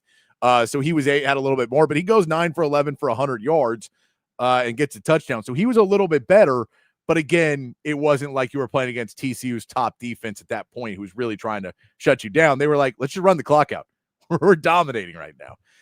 It was a rough game for Bill Belichick because everything he thought was going to happen after that first, the first series where he's like, guys, I told you I'm the greatest coach in football history. It is now fallen apart. This is a tough run for North Carolina as they try and build. Did you get to watch any of this game last night, Matt? Yeah, I watched the whole thing. I was texting my buddy before the game, and I said, I hope North Carolina loses by 50. Because I'm tired of all the Bill Belichick stuff. I'm tired of the Jordan Hudson stuff. I'm tired of all of it. I grew up the biggest Michael Jordan fan of all time back in the day. Yeah. I don't care that he was in the press box. I don't care that Randy Moss was there. I don't care that Lawrence Taylor was there. It was all so disingenuous and try hard and all this stuff. I was over it. So I was really glad to see TCU come out and put a whooping on him. I'm really happy for Sonny Dykes. I covered him back when he was at SMU, and he was awesome with us. And I've always been a very big fan of his, even though he can get a little bit animated on the sidelines and, say things here or there that are a little bit controversial, but I really like Sonny Dykes. And man, I'll tell you what, we talked about top 10 quarterbacks in college football before the season. Josh Hoover is a dude. Yeah, that guy was hitting some crazy passes. He looked accurate. He looked comfortable, reading the field great zip on his passes, fitting it into tight windows. Like, that guy is a dude. So, watching him, I'm kind of like, all right, I think TCU might be able to make a run in the Big 12 here. If that's your quarterback and he plays like this all season, because you're not running into an Ohio State in the Big 12. You're not running into a Texas. You're not running into a Notre Dame or a Miami or an LSU or a Clemson. That guy can play football. So I'm really, really high on TCU after that game. Yeah, that's kind of the question we get out of that is TCU really, really good and could run and have a really good season, or is UNC just that bad? I think it's a little bit of both. I don't think either one. But that was a rough game for UNC. I have a good friend who is a UNC fan, and the over celebration of we may be playing for a national championship in the next couple of years at North Carolina after that first 2 series. And then you flip that over to oh no, we may not win a game this year. It was a remarkable change in pace for North Carolina. But yeah, the Bill Belichick, and I kind of just wish they would have just lost, so we would have gotten less Belichick. But now it's now we got to talk about Belichick again because it was so bad. And look, I'm telling you, man, I thought this whole thing was a joke before it started. I have never been more sure that Bill Belichick is going to absolutely flame out at UNC, and it's going to be an absolute disaster. So this is why it's the concept of what we talked about is it took forever for his defenses to work, and in New England, like that was always the case. I'm like, are you ever going to make it work in UNC? There's a lot of questions. You're not working with professionals. You're working with college kids, and they're good athletes, and you're looking with college kids not at the top level either. Because like even if you have more money at UNC and you're pushing this stuff, you're still not able to recruit like a Georgia, where you're like, okay, well, we're getting constant people in there that are always going to be at that level. You're going to get some good players, but not an entire team of guys who are going to understand exactly where to be every time. And yeah, it was just that first drive on either way looked so good and then downhill quickly. We're also going to see the Gio Lopez question. Does he play again? We don't know what the injury is. We haven't heard what the injury is yet. But Max Johnson comes in and plays well enough. You have to assume Max Johnson's going to be starting next week. But there's a quarterback controversy already. All the things you don't want to have. They write 28 carries for 1.8 yards in this offense is a brutal number. Everything goes wrong. They fumble the ball. They throw interceptions. It was just a mess last night for UNC and Bill Belichick. And I mean, that is. Here's a crazy thing.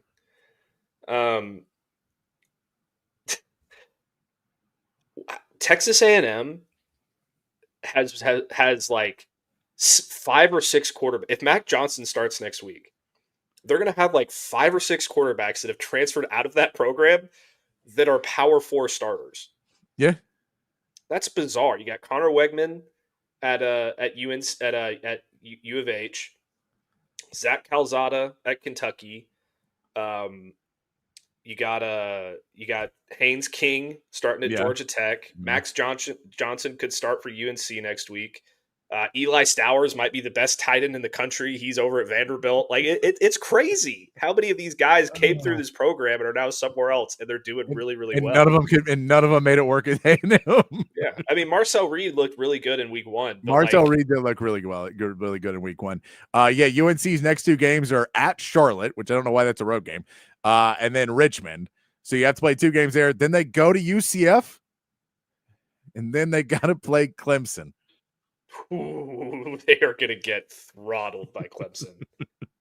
Goodness gracious. So let's play this way. I mean, he really needs to have it figured out by UCF because UCF might be able to beat him if they play that badly. But Clemson, that could be not good for Bill Belichick. All right, let's take our break. Let's take our first break here. We come back. Want to get into some overreactions with you. Also, the NFL put out a list of the 100 best players. It finally finished. They finally put out the end of that list. Been waiting all offseason for him to get finished this list.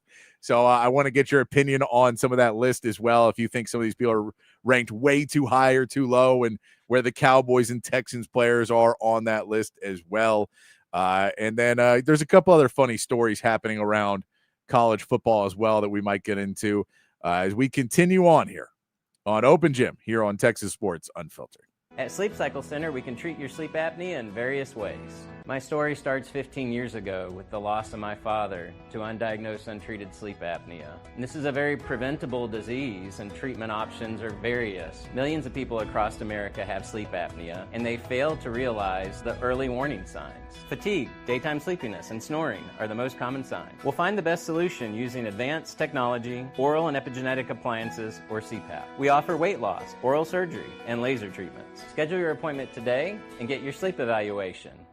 If you're looking to remodel a kitchen, renovate your bathroom, or maybe add some new life to your outdoor space, reach out to our friends at McCall Custom Homes. They are custom home builders and renovators here in Central Texas, and they've been doing it in Central Texas for more than 40 years. It's a father-son team with a ton of experience, and all of that experience is here in the Austin area. So they know what it takes to turn an Austin area home into something truly, truly special. Right now, our friends at McCall Custom Homes are offering free estimates to TSU listeners so they can come out to your place, hear your vision, they can tell you what they can do, and then you can go from there. Don't just take my word for it. Check out their website, McCallCustomHomesATX.com. Look at the gallery of jobs they've done over the last 4 decades. And then when you're ready, again, reach out to them and they will come to you. McCallCustomHomesATX.com, or you can call or text Mike McCall directly at 512-633-9580. It's McCall Custom Homes. We build value into your home.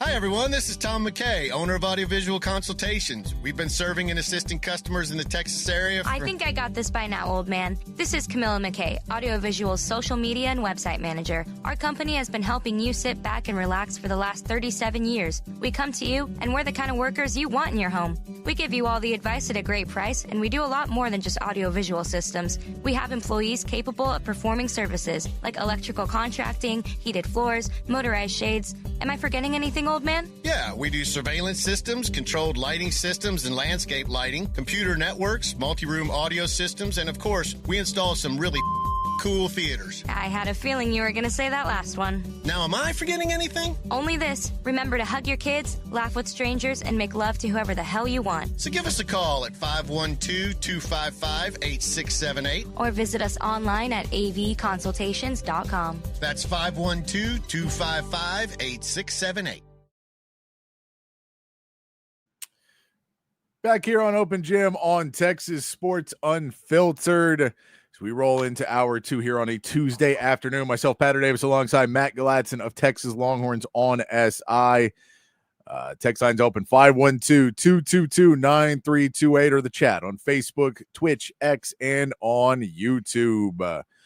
Matt, a couple of fun stories I saw running around on social media and other places. Have you seen the feud between Mike Gundy and Dan Lanning picking up before this Oregon Oklahoma State game? We saw the feud that happened between Deion Sanders and Dan Lanning a couple years ago. We're not on hype reel or whatever it was in those shots. Now Mike Gundy has come out and taken some shots as well.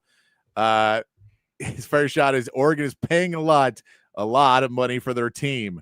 From a non-conference standpoint, there's coaches saying they should play teams with similar budgets. So first off, Mike Gundy basically going, we shouldn't play these top teams because financially we can't compete with them. So everyone should only play teams that they're in the same ballpark with financially. Basically telling his fan base, we will never win a national title at Oklahoma State. We are not in the same realm as them. If you don't give me the money, I can't compete. In which case I say, goodbye, Mike Gundy.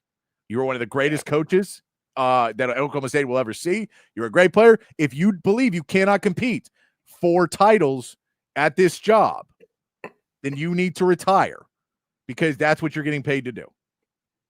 Compete to win. Dan Lanning responded, if you want to be a top 10 team in college football, you better be invested in winning. We spend to win. Some people save to have an excuse for why they don't. I can't speak on their situation. I have no idea what they got in their pockets over there. So he's basically saying, yeah, the landscape we live in, you have to spend money to win.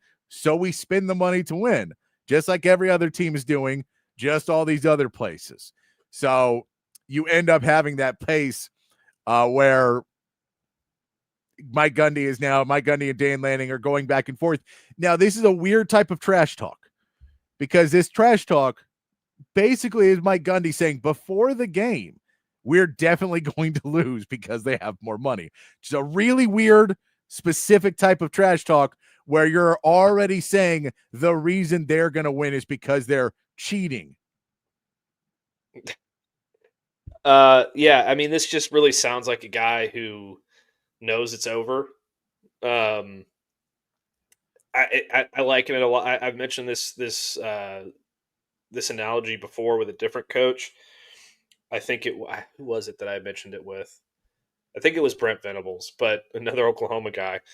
But this is really Tim Jankovic-y to me with SMU, where he's just complaining about everything all the time and how he's at such a disadvantage because we don't have this and we don't have that and then blah, blah, blah, blah.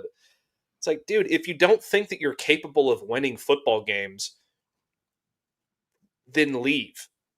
Like, this is your job, to win football games. You have scheduled this game to try and compete and win this football game. If you're coming out and you're saying right off the bat we have no chance, how are your players going to react to that? Like, what? Like, and that's to the media. What's he telling them behind closed doors?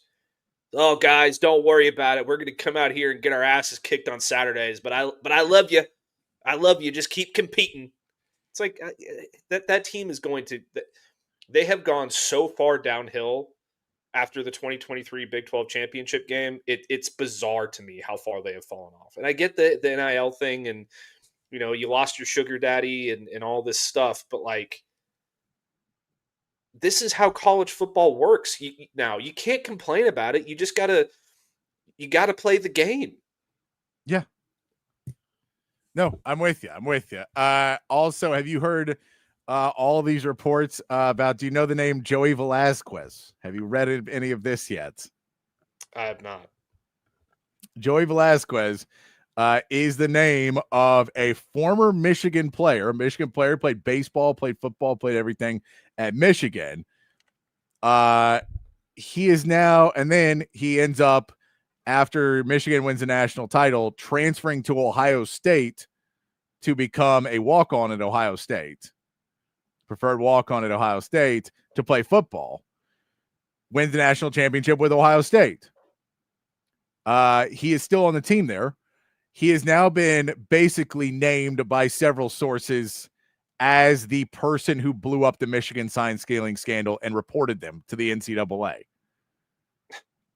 And that he was the one that, while he was at Michigan, was a sleeper cell for Ohio State, is what some people are alleging now.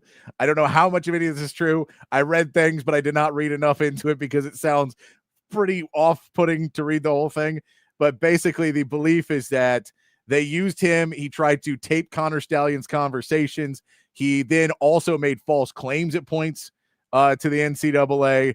And the belief is that someone at Ohio State paid him off, because his family is all Ohio State people, that they paid him off to then basically rat on Michigan, say all these things, and then transfer to Ohio State. That is now where that petty world is of Michigan and Ohio State, that Michigan is now claiming that Ohio State has done illegal things by taking a player there, not only tampering with him, but then him breaking rules. So he becomes an ineligible player, because he should not be allowed. And since he was on the Ohio State roster during their national championship run, that the national championship should be null and void, as well as their week 1 victory over Texas.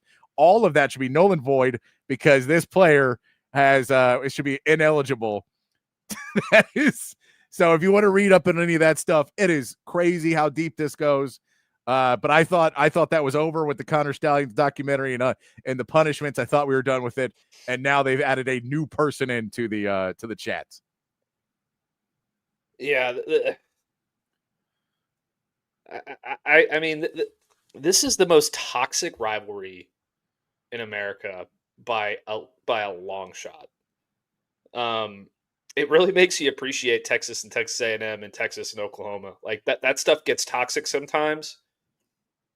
But this is the most bizarre thing that I've ever heard.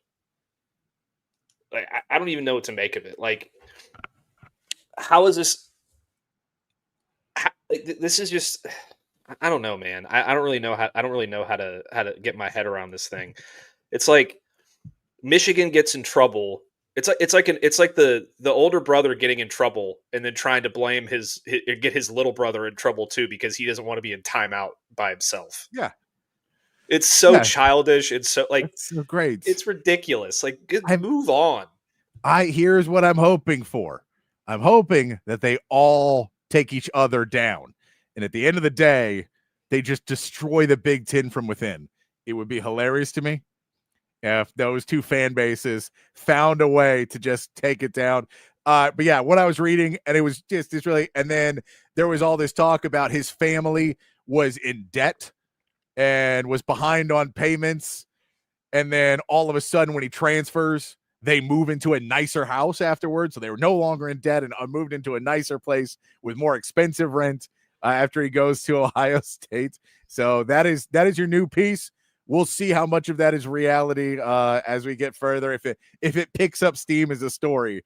But to keep your eyes out, if you want to get further into that, Joey Velasquez is the player for Ohio State who played for Michigan, now plays for Ohio State. And apparently, allegedly, I won't say apparently because I don't even know if it's apparently, allegedly, to some people was the narc who went in and was paid by Ohio State to go find all the details of why Michigan was beating them. Because that's where it really starts. Like, how are they beating us? Oh, they're stealing signals. Okay, go report all this, give all the information to the NCAA. We'll take care of you at Ohio State. That's what they're putting out there. It's great stuff because I'm not involved in that rivalry, so it's just fun stuff to watch. So it sounds like Michigan is a bunch of is the criminal organization and Joey Velasquez is the rat. He is, but It's if Ohio criminals State, and rats. but if Ohio State then paid him and tampered with him and got him to record conversations illegally, Ohio State is also now implicated. Now, again, this is probably a booster, the same way as most of it was in Michigan. There's a booster, and then they're getting things that do help the team, but they're not necessarily like it's not a coach necessarily. I don't think Ryan Day had anything to do with this. I'll even say that. I don't think this seems further away from Ryan Day than it does John Harbaugh. I'll put it that way. But that apparently that they're now, and that this kid could be ruled ineligible. And so now, of course, national championship gone. And the loss Texas doesn't hasn't played yet. That's what I mean, Michigan should have their national championship stripped long before Ohio State does. Oh, but then, this is the thing too, is if you get your national championship, you just make up 3 more in the past. Yeah. You're like gremlins. You can't, you can't get rid of them. They keep coming back. But good stuff. And that was a fun one that I saw going today. Matt, I want to get into some overreactions here on a Tuesday. I've got some new college football overreactions. I've got thrown in some NFL ones at the end. And I want you to see if this is an overreaction or if there is some validity to this and you're willing to give it and give me why you think so. Let's start with the elephant in the room. Arch Manning and Texas will lose at least 3 games this season and miss the playoffs. That this is a bigger problem than something to get fixed. The mechanics are bad. He's not really ready to play at this level. The SEC is going to eat him alive. They're going to drop at least 3 more, I should say.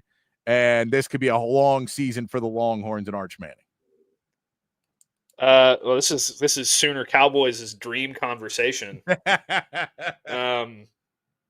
think this is a massive overreaction. I think it was one bad game against the defending national champions and a really, really good football team. Arch looked a little bit off. I still think this is at worst 10-2 team. I still think they're going to make the playoff. I still think they're going to compete for a national championship. I think that people who are overreacting about Arch need to get a job.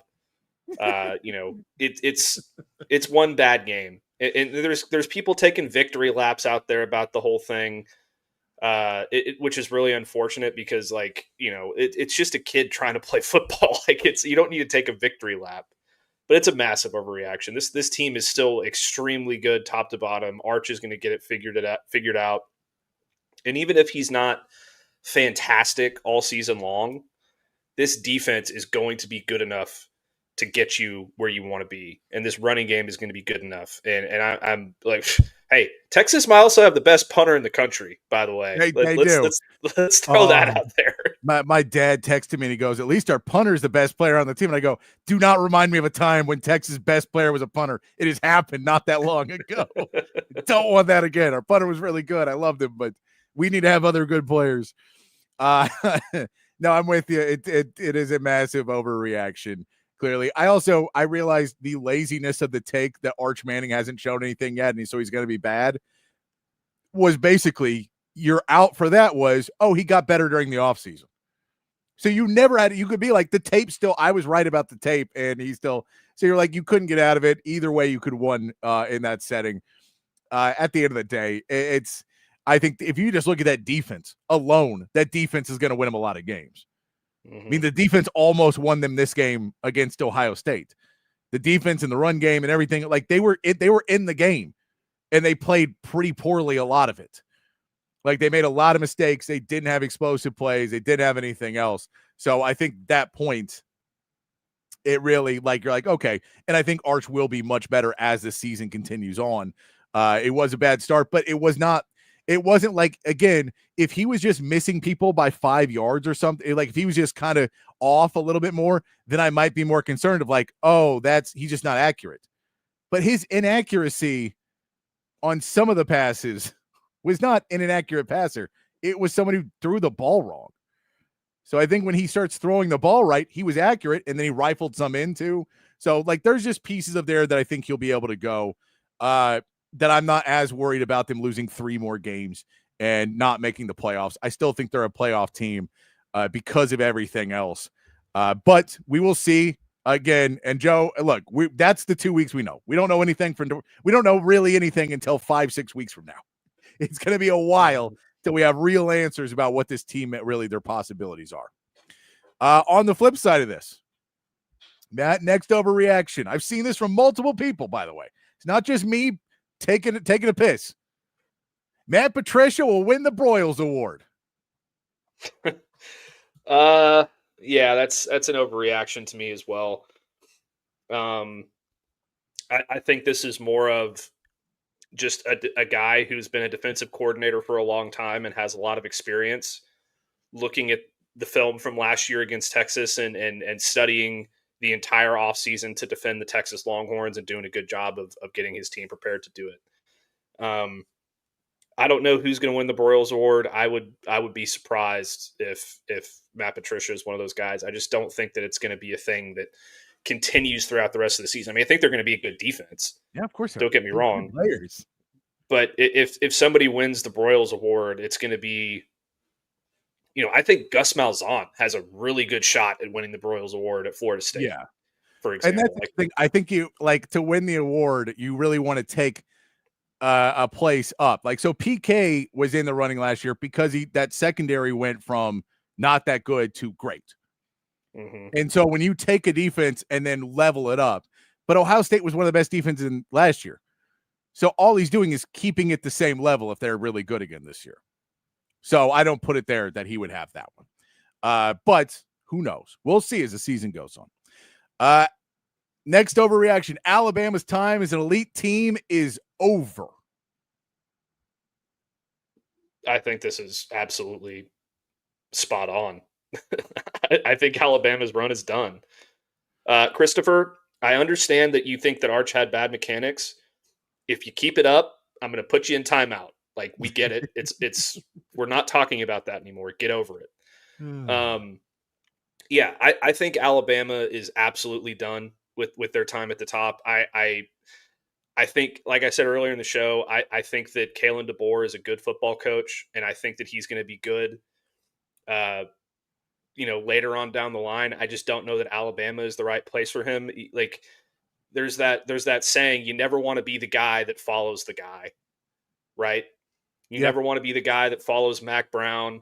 You never want to be the guy that follows Nick Saban and whoever follows Kirby Smart at Georgia, or even Kyle Whittingham at Utah. Like, I just think that there's going to be a drop, and you got to find the right guy for your program. I think Alabama did the best they could, and they took the shot.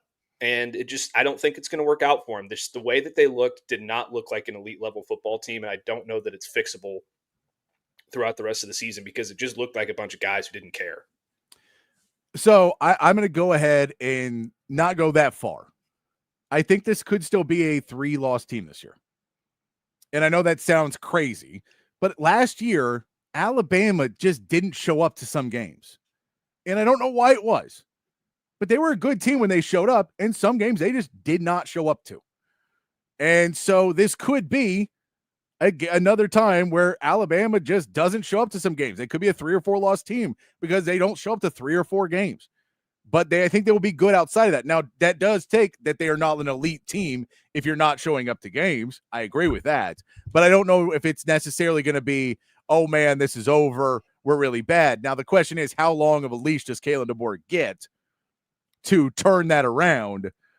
If he's not the guy and they lose 4 games this year, is he already gone? They give him 1 more. If he loses 3 that year, like, if he doesn't make the playoffs, how many years does he get till he has to make the playoffs before they're like, I don't care if you're still, right outside of it every year. This is Alabama. You got to win.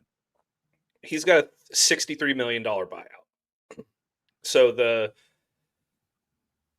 I don't think Alabama would want to pay that after this year.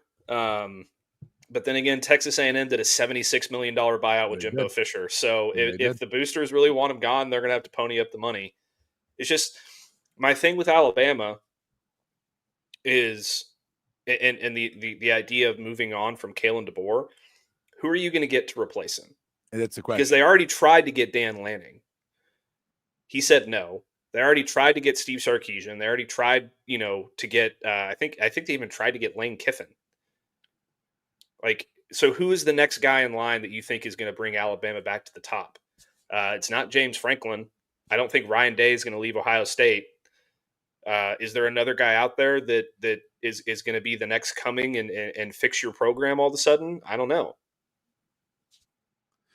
No, I'm with you. I don't know who you take in after that, but it did not look good. It did not look good at all. Next overreaction for you, Matt. Auburn is a legit contender for the SEC. No, Auburn stepped up. They got the players. Jackson Arnold is the best running back in the SEC right now, running all over people. Auburn, how are you bought in? You all in? Hugh Freeze gets it done? Gets a contract extension? No, I think they're going to get eaten alive in the SEC. Also, just a side note before I continue with Auburn, I think that the way that Auburn played against Baylor and the way that they used Jackson Arnold is a major, major indictment on Oklahoma. How did you not use his legs more when you were at Oklahoma? I don't know. I mean, that guy was electric in the running game. How did you not do that more often? But irregardless, I don't think that stuff's going to work when they. I have to pull up their schedule to see who they play, which I'll do that real quick. But I just don't think that what they were able to do against Baylor is going to translate into SEC play. There's a couple teams that it might work against. I think they're going to get absolutely throttled by Oklahoma and Norman. That kind of stuff may work against Texas A&M because they're still struggling to stop the run right now. It's not going to work against Georgia, but there's a few games in there that I think that they're going to be able to win because of this. I just don't think that they're going to be an SEC title contender by any stretch of the imagination. It's going to be rough.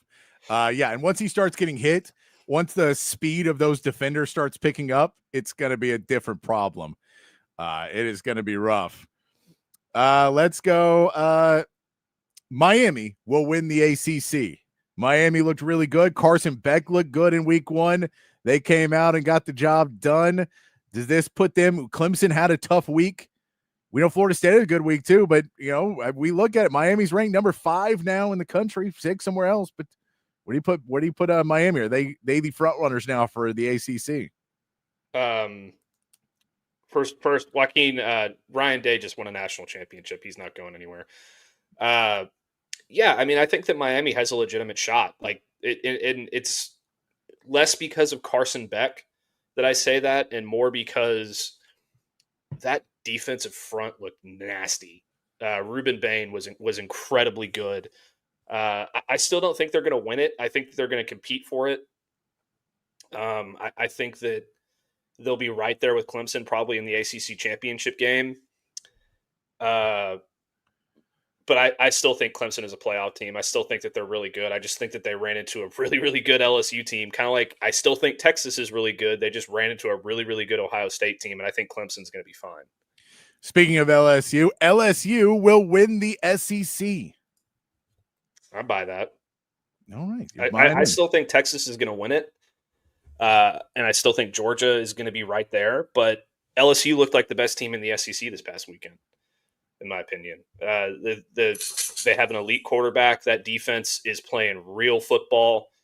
Those receivers are good and very explosive. They have that one receiver who looks like he's like 6'5" and 240 pounds of pure muscle, just an absolute animal back there. And right now Garrett Nussmeier looks like the best quarterback in the SEC. So I'll take the best quarterback in the SEC over the field at the moment, and I think that they absolutely could do it. All right. Let's go with Bill Belichick will leave college football after one season. I could absolutely see this happening. I don't know what I can look at his buyout real quick. Well, I mean, his buyout. I'm saying his buyout of he takes an NFL job. Oh, you think he's just going to leave on his own accord? I think he leaves. I think he's like, this sucks. I hate college football. I'm going back to the NFL. Takes an NFL job so he can get that easy buyout. Go back to the NFL, have a couple good seasons, and retire. And be like, okay, I can handle the NFL a little bit better than I can handle college. But I'm just gonna, I gotta be okay if I take an NFL job. That makes sense for me to leave. But if I retire or I quit or anything else, that I'm not necessarily gonna be. Then it'll be like I gave up on North Carolina. But if I go back to the NFL, I'll just be like, yeah, college wasn't for me, and I'll make up some excuse of why I could never compete or the budget wasn't right or whatever else. I can make that excuse and then be fine going back to the NFL. Yeah, I could see that for sure. I think that, I mean, Bill Belichick always looks like he hates the world. Like that's just the natural expression that he has on his face at all times. But I don't think that he likes college football. I don't think that he likes, the recruiting. I don't think he likes any of this stuff. So if the right NFL team comes knocking, then sure, I could absolutely see that. Let me get to a couple of these comments real quick, Patrick, before we move on to the next one. Joe, I don't think that you should ever be okay with not competing for an SEC championship. I think that should be your goal all the time. Whether they get there or not is one thing, but I would like to see them there. And Christopher, go watch Alabama play football in that game and tell me that they look good. Like, come on. No, and by the way, it's not grounds for dismissal to lose to Florida State. We are simply projecting with an overreaction. The entire presence of this game is to overreact on a Tuesday afternoon. That's the entire presence of the game. Yeah. And so, yeah, it's more along the lines of if you're Alabama and you're supposed to be an elite team, you're not supposed to lose to anybody, much less a Florida State team that had 2 wins last year. You're not supposed to lose that game. You're supposed to win or at least look respectable in the game. So you're supposed to go there. All right.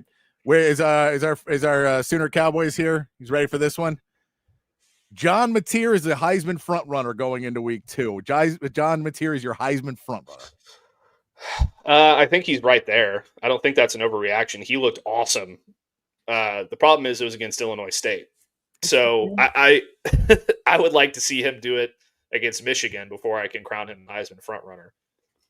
But he should be mentioned in the conversation. I still think your Heisman front runner right now is probably Garrett Nussmeier. I would really, really like the Heisman front runner right now to be Caleb Downs, but he's never going to win it because he doesn't play offense. Yeah. But he's by far, in my opinion, the best player in college football. It's not even close. No, he's an exceptional player, but yeah, it's going to go to a quarterback, maybe a running back or wide receiver, but probably a quarterback. We know what the trend is now. We want to do it. Get used to it, Sooner Cowboys. If he does well against Michigan, he's a front runner. It just is what it is. He will be there if he does well against Michigan. I got a few NFL ones for you before we move on, Matt. Let's start with the Texans. Joe Mixon will not play a snap for the Texans this season. That injury is worse than anybody's putting on. He ain't playing. He ain't been practicing. He ain't going to play for the Texans this season. It is a foot injury. He has got his new contract. He got a new contract last year, and he is going to wait as long as possible, and it's just going to turn into one of those Christian McCaffrey type things of I need to keep doing things, and then like week 10, they're like, he needs surgery. I mean,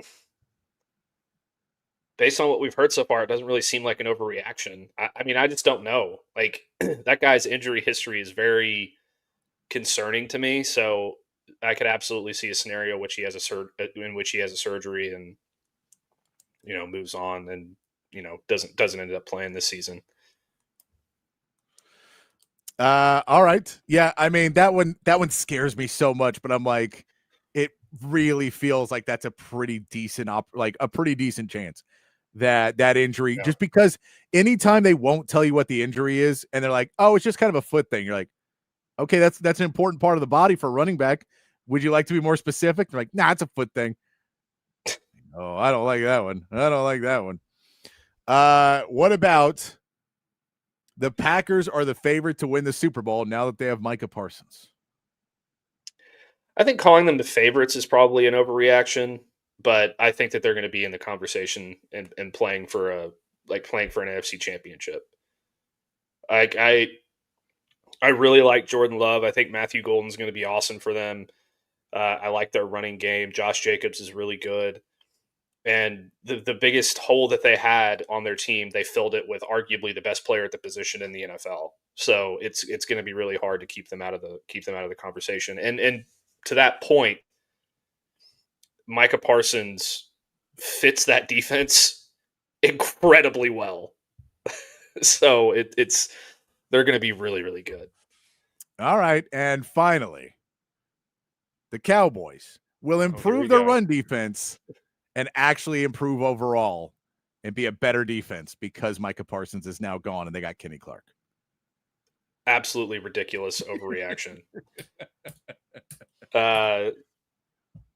You can't take a generational player off of a defense and one of the best pass rushers in the NFL and replace him with a rookie and a defensive tackle and think that you're going to be a better defense. It's folly. It's Jerry Jones trying to, rationalize making one of the dumbest trades in NFL history.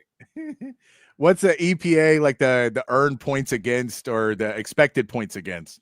The stat that came out about the expected points against, that since Micah Parsons, last 4 years with Micah Parsons on the Cowboys, that when he's on the field, they have the best expected points against in the country or in the NFL. And when he's off the field, they have the 31st. It's the story right there.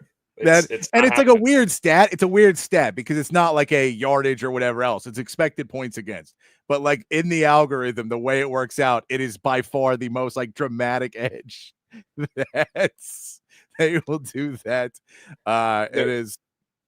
There is not, in my opinion, and this is just coming from a former Cowboys fan. There is not a single player in the NFL, or not a single pass rusher in the NFL, who has affected his team in a positive way on the field as much as Micah Parsons has. No, I like, there's just so many things he does. And that's the thing about edge rushers and why they're so important, that edge rushers are so important, is because that they have to, like, they can impact the game so dramatically without being on a stat sheet.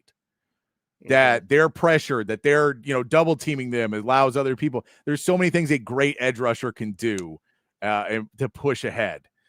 Let's go to look at our top 100 players in the NFL, Matt. This list came out from NFL.com. They ranked the top 100 players in the NFL. And I want you to guess, have you looked at the list yet? The entirety of the list? I haven't. I know that Myles Garrett's number 8. That's okay. I want to ask you, how many Cowboys, current Cowboys, are on this list, do you believe? CeeDee Lamb.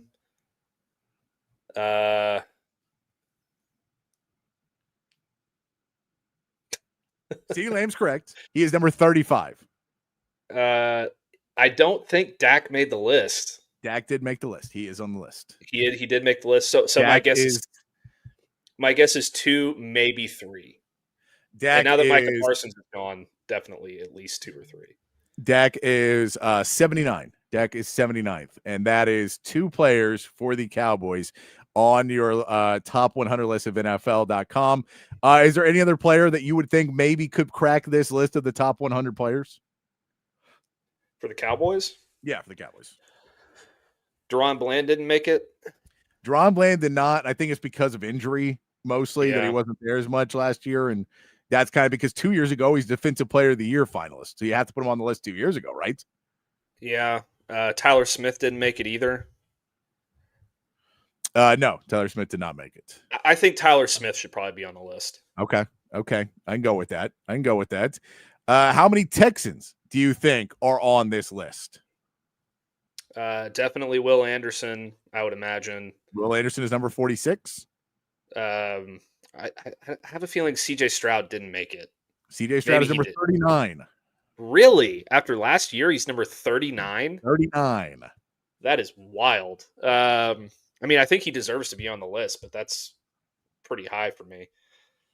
Stingley's probably on the list. Derek Stingley, number 18. Yeah, that's probably about right. I can't really think of another one that I would put on there. There's 3 more. There's 3 more. Wow. There's 3 more players on this list. 2 of them ahead of CJ Stroud. The safety, Jalen Petrie, is he on there? No, Jalen Petrie is not on this list. 3 ahead of CJ Stroud? There's 2 more ahead of CJ Stroud.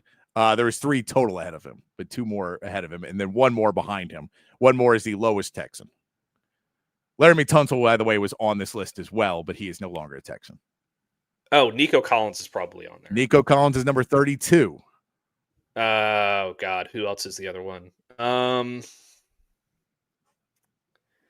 Aziz Al-Shair? I don't know.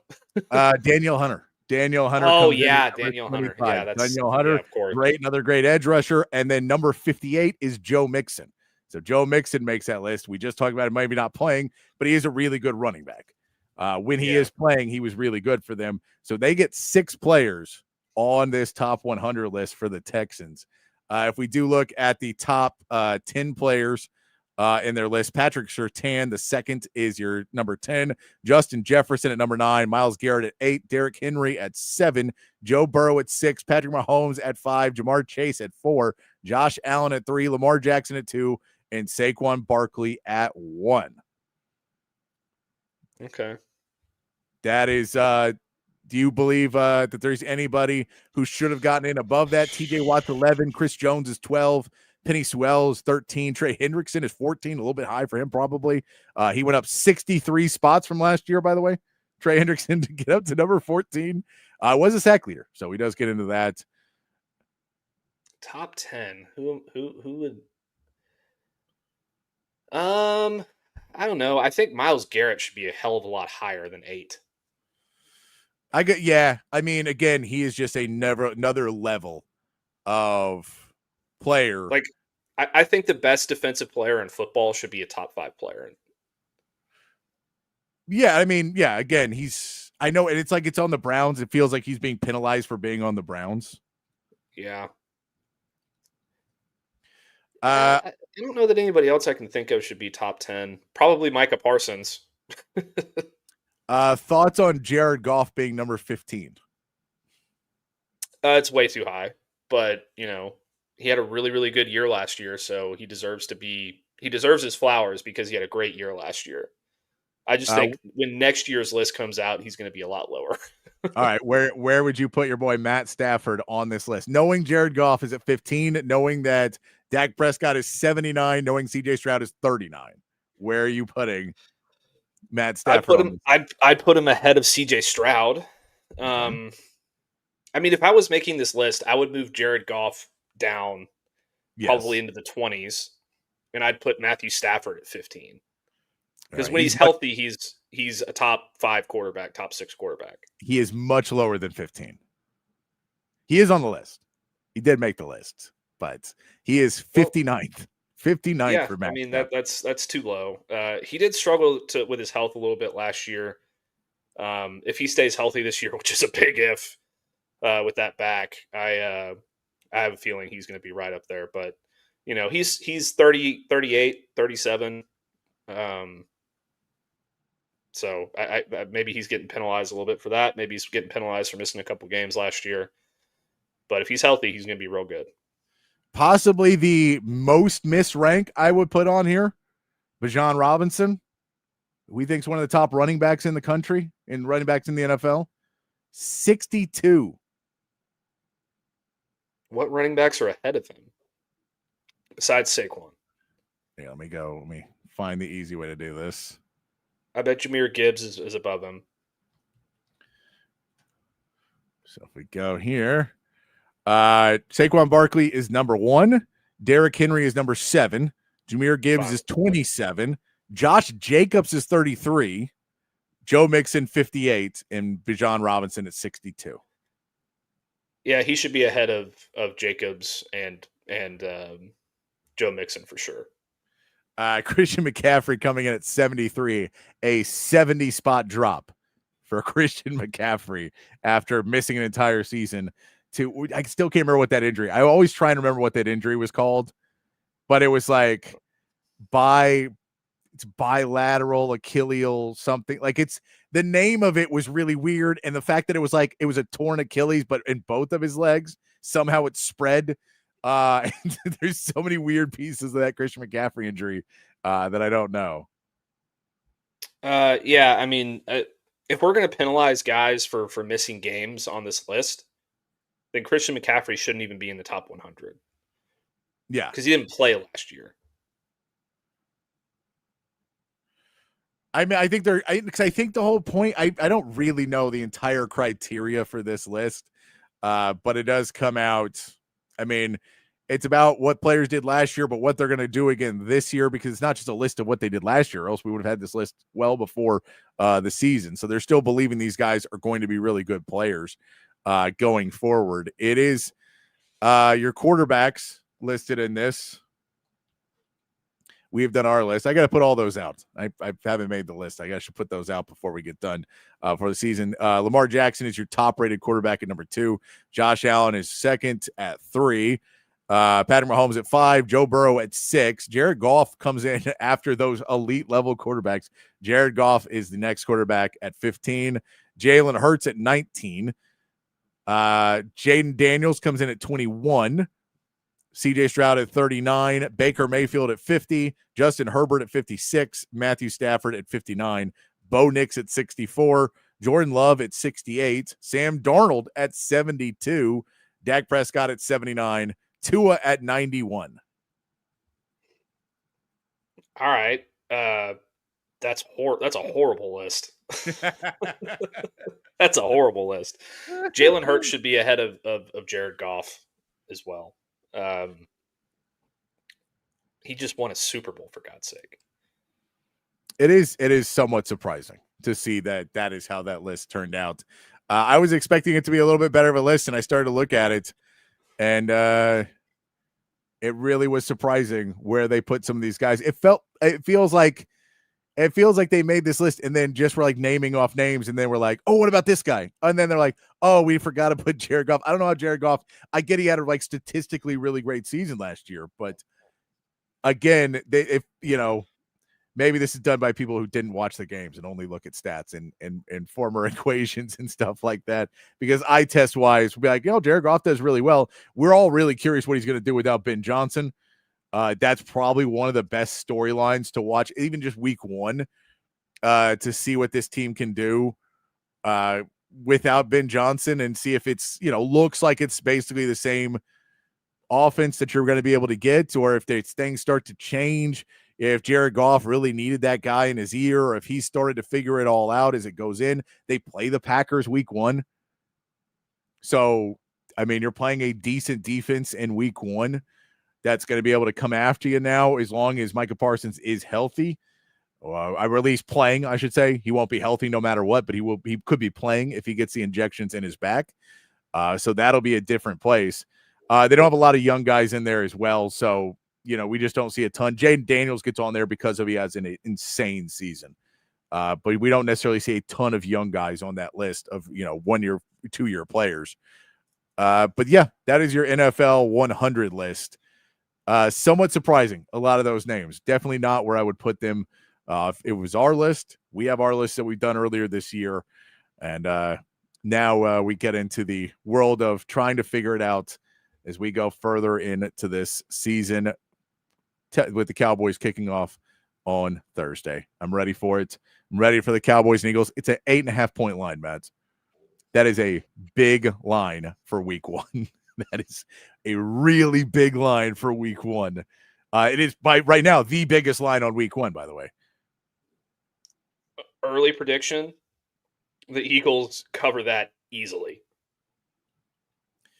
I mean, that's what, but that's what I'm saying. NFL, like, you get college lines that are crazy. Week 1 NFL lines should not be over a score. Like a score should be kind of because we just don't know. And they're all NFL teams. You expect them to show up. Now, if it was the Eagles and the Browns, it would probably be there. But at least they have Myles Garrett. So maybe there's something they could do.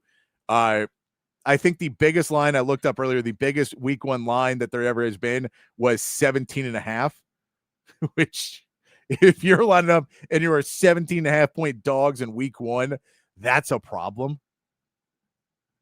If you're a 17.5 point dog at any point in the NFL regular season, that's a problem, let alone week 1. That's wild. When was that? Oh, I have to look it back up. I'll look it up here in the break. Let's take our second break. We'll come back. I'll find that number for you, and we'll also get in to our meathead of the day here on Open Gym on Texas Sports Unfiltered. Hi, I'm Dan Covert with my wife Hayden. Welcome to Covert BK.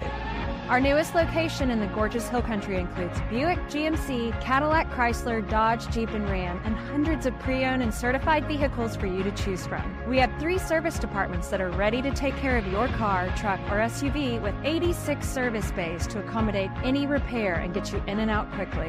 Come visit us today to select the vehicle you've been dreaming about. Covert, born and raised in Austin. Hi, this is Tom McKay, owner of Audiovisual Consultations. I got this, Dad. This is Camilla McKay, and my dad can help with any TV or stereo needs you have around your house. Just call him, and he will come to you with advice and a great price. And the guys that work for him are awesome. They can install anything, anywhere. So, like my dad says, just relax and smile. We handle all the work. So just give us a call at 255-8678 or on the web at avconsultations.com. Say hello to Jason and the gang over at Relax the Back. They embrace a holistic approach for a healthier lifestyle based on 35 years, folks, of proven expertise, and my back couldn't be happier. Their motto is live wellness, and folks, they can transform your routine, your daily routine, into something very, very special if you have back pain. If you're struggling with thoracic problems, if you got hip problems, if you got lumbar problems, please go over to one of their stores. They got 2 great locations, and find out a chair or a recliner or a sofa that's going to fit you and going to make your life a whole lot better. I've got this office chair right here that I've been sitting in for years, and I love it. 2 locations, folks, at the Hill Country Gallery across from Whole Foods, and in North Austin at the Gateway Shopping Center across from the Container Store. Live pain-free like the buck and Relax the Back.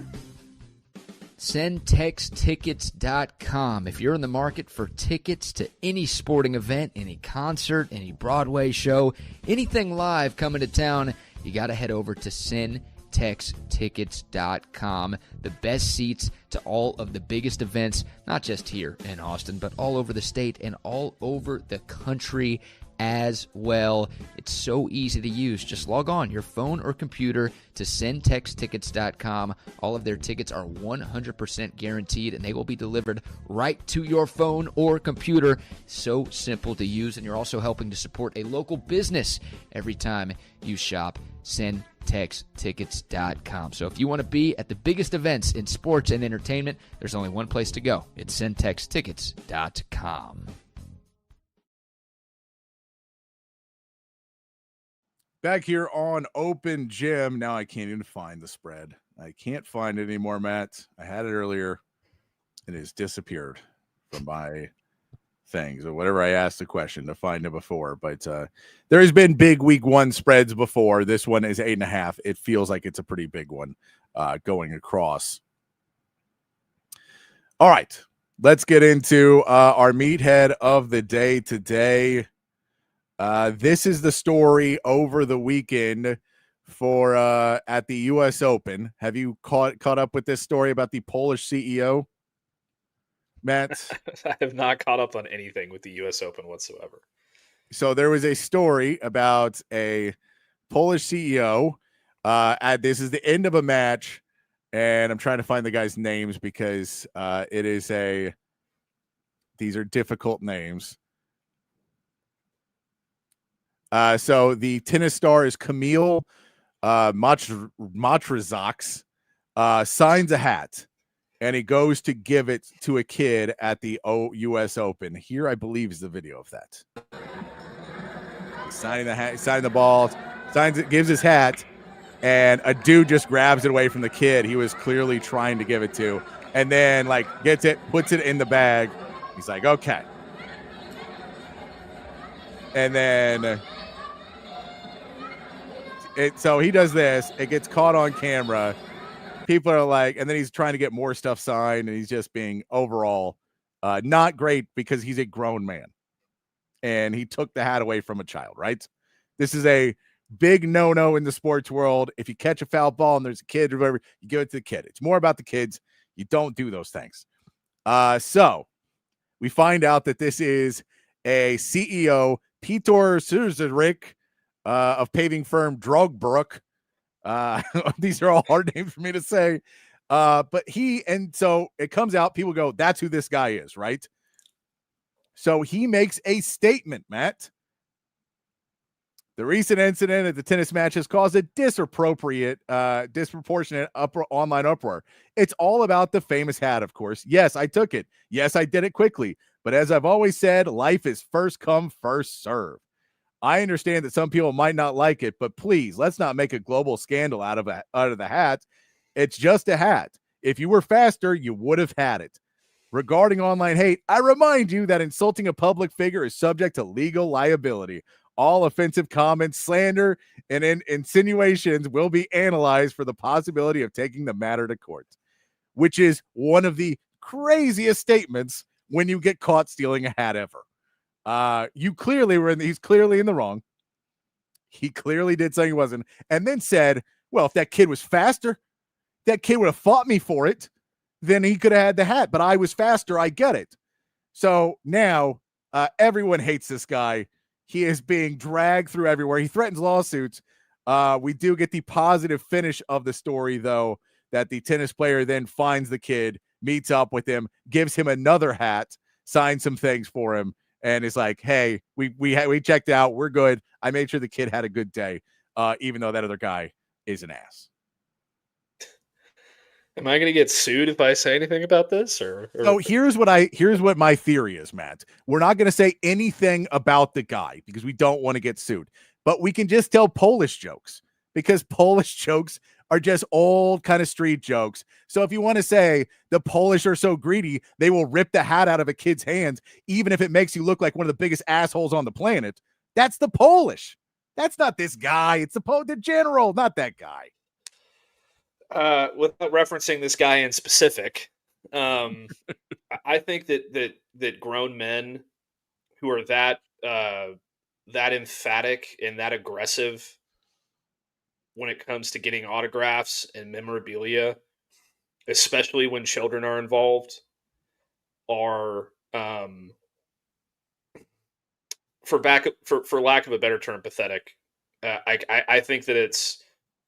I think that what you said is exactly on the nose. This is all about the kids. Like, what are you going to do with a hat? Are you going to put it up on a mantelpiece and say, "Ooh, is this tennis player even that good?" I don't know anything about tennis. I don't know either. Let's look up and see if he is what level he is, world rank. Because it's he's the 76. In ATP rankings. That's what I thought. So this isn't exactly Rafa Nadal or one of these elite level, all-time tennis players. This is just like a mid-tier tennis player. Yeah. There's no value in this hat. There's no value in any of the autographs. The kids are doing this stuff because it's very cool to them to see a professional athlete. Adults, especially public figures, should not be this fanatic and crazy about worthless pieces of memorabilia. It is weird. I think adults who seek out autographs and bully children around for memorabilia, and the guys that catch foul balls over kids and steal them in the outfield and all that stuff are just super weird people. And you get a life. Like, get a life. I think you got better things to do with your time than steal a hat from a kid. Apparently, the guy now has apologized. Now he has apologized after he gave the first piece, and then after that was like, "Oh, this did not go over the way I thought it should." Now he has apologized and said, "Oh, that's I'll send him the hat. I'm sorry. That was my bad." Once apparently everybody, and here's the reality. He went back to his company, and the board of directors were like, "We have to fire you." And he goes, "What?" And they go, "Yeah, your actions have consequences." And this is the hardest thing that every troll, every cancel guy who's like, I can say whatever I want, everything. You can do whatever you want to do. You can steal a hat from a child if you want. You can grab the foul ball in front of a crying kid. You can do that. Don't expect anyone to treat you like a normal human being after you do. Once you cross the line into trying to actively make life worse for other people to make your life better, most people will treat you as if you are untrustworthy and unworth of our time. So especially the message a child. is, don't take hats from children. Standard message. Sports souvenirs, let them have it. Let's get out of here. We'll be back tomorrow, Wednesday, NFL Power Rankings. We'll continue to talk some Texas football, of course, and continue on with we continue our week here on Open Gym. But until then, be kind, be safe, keep your underwear clean. We'll see you right back here tomorrow for more from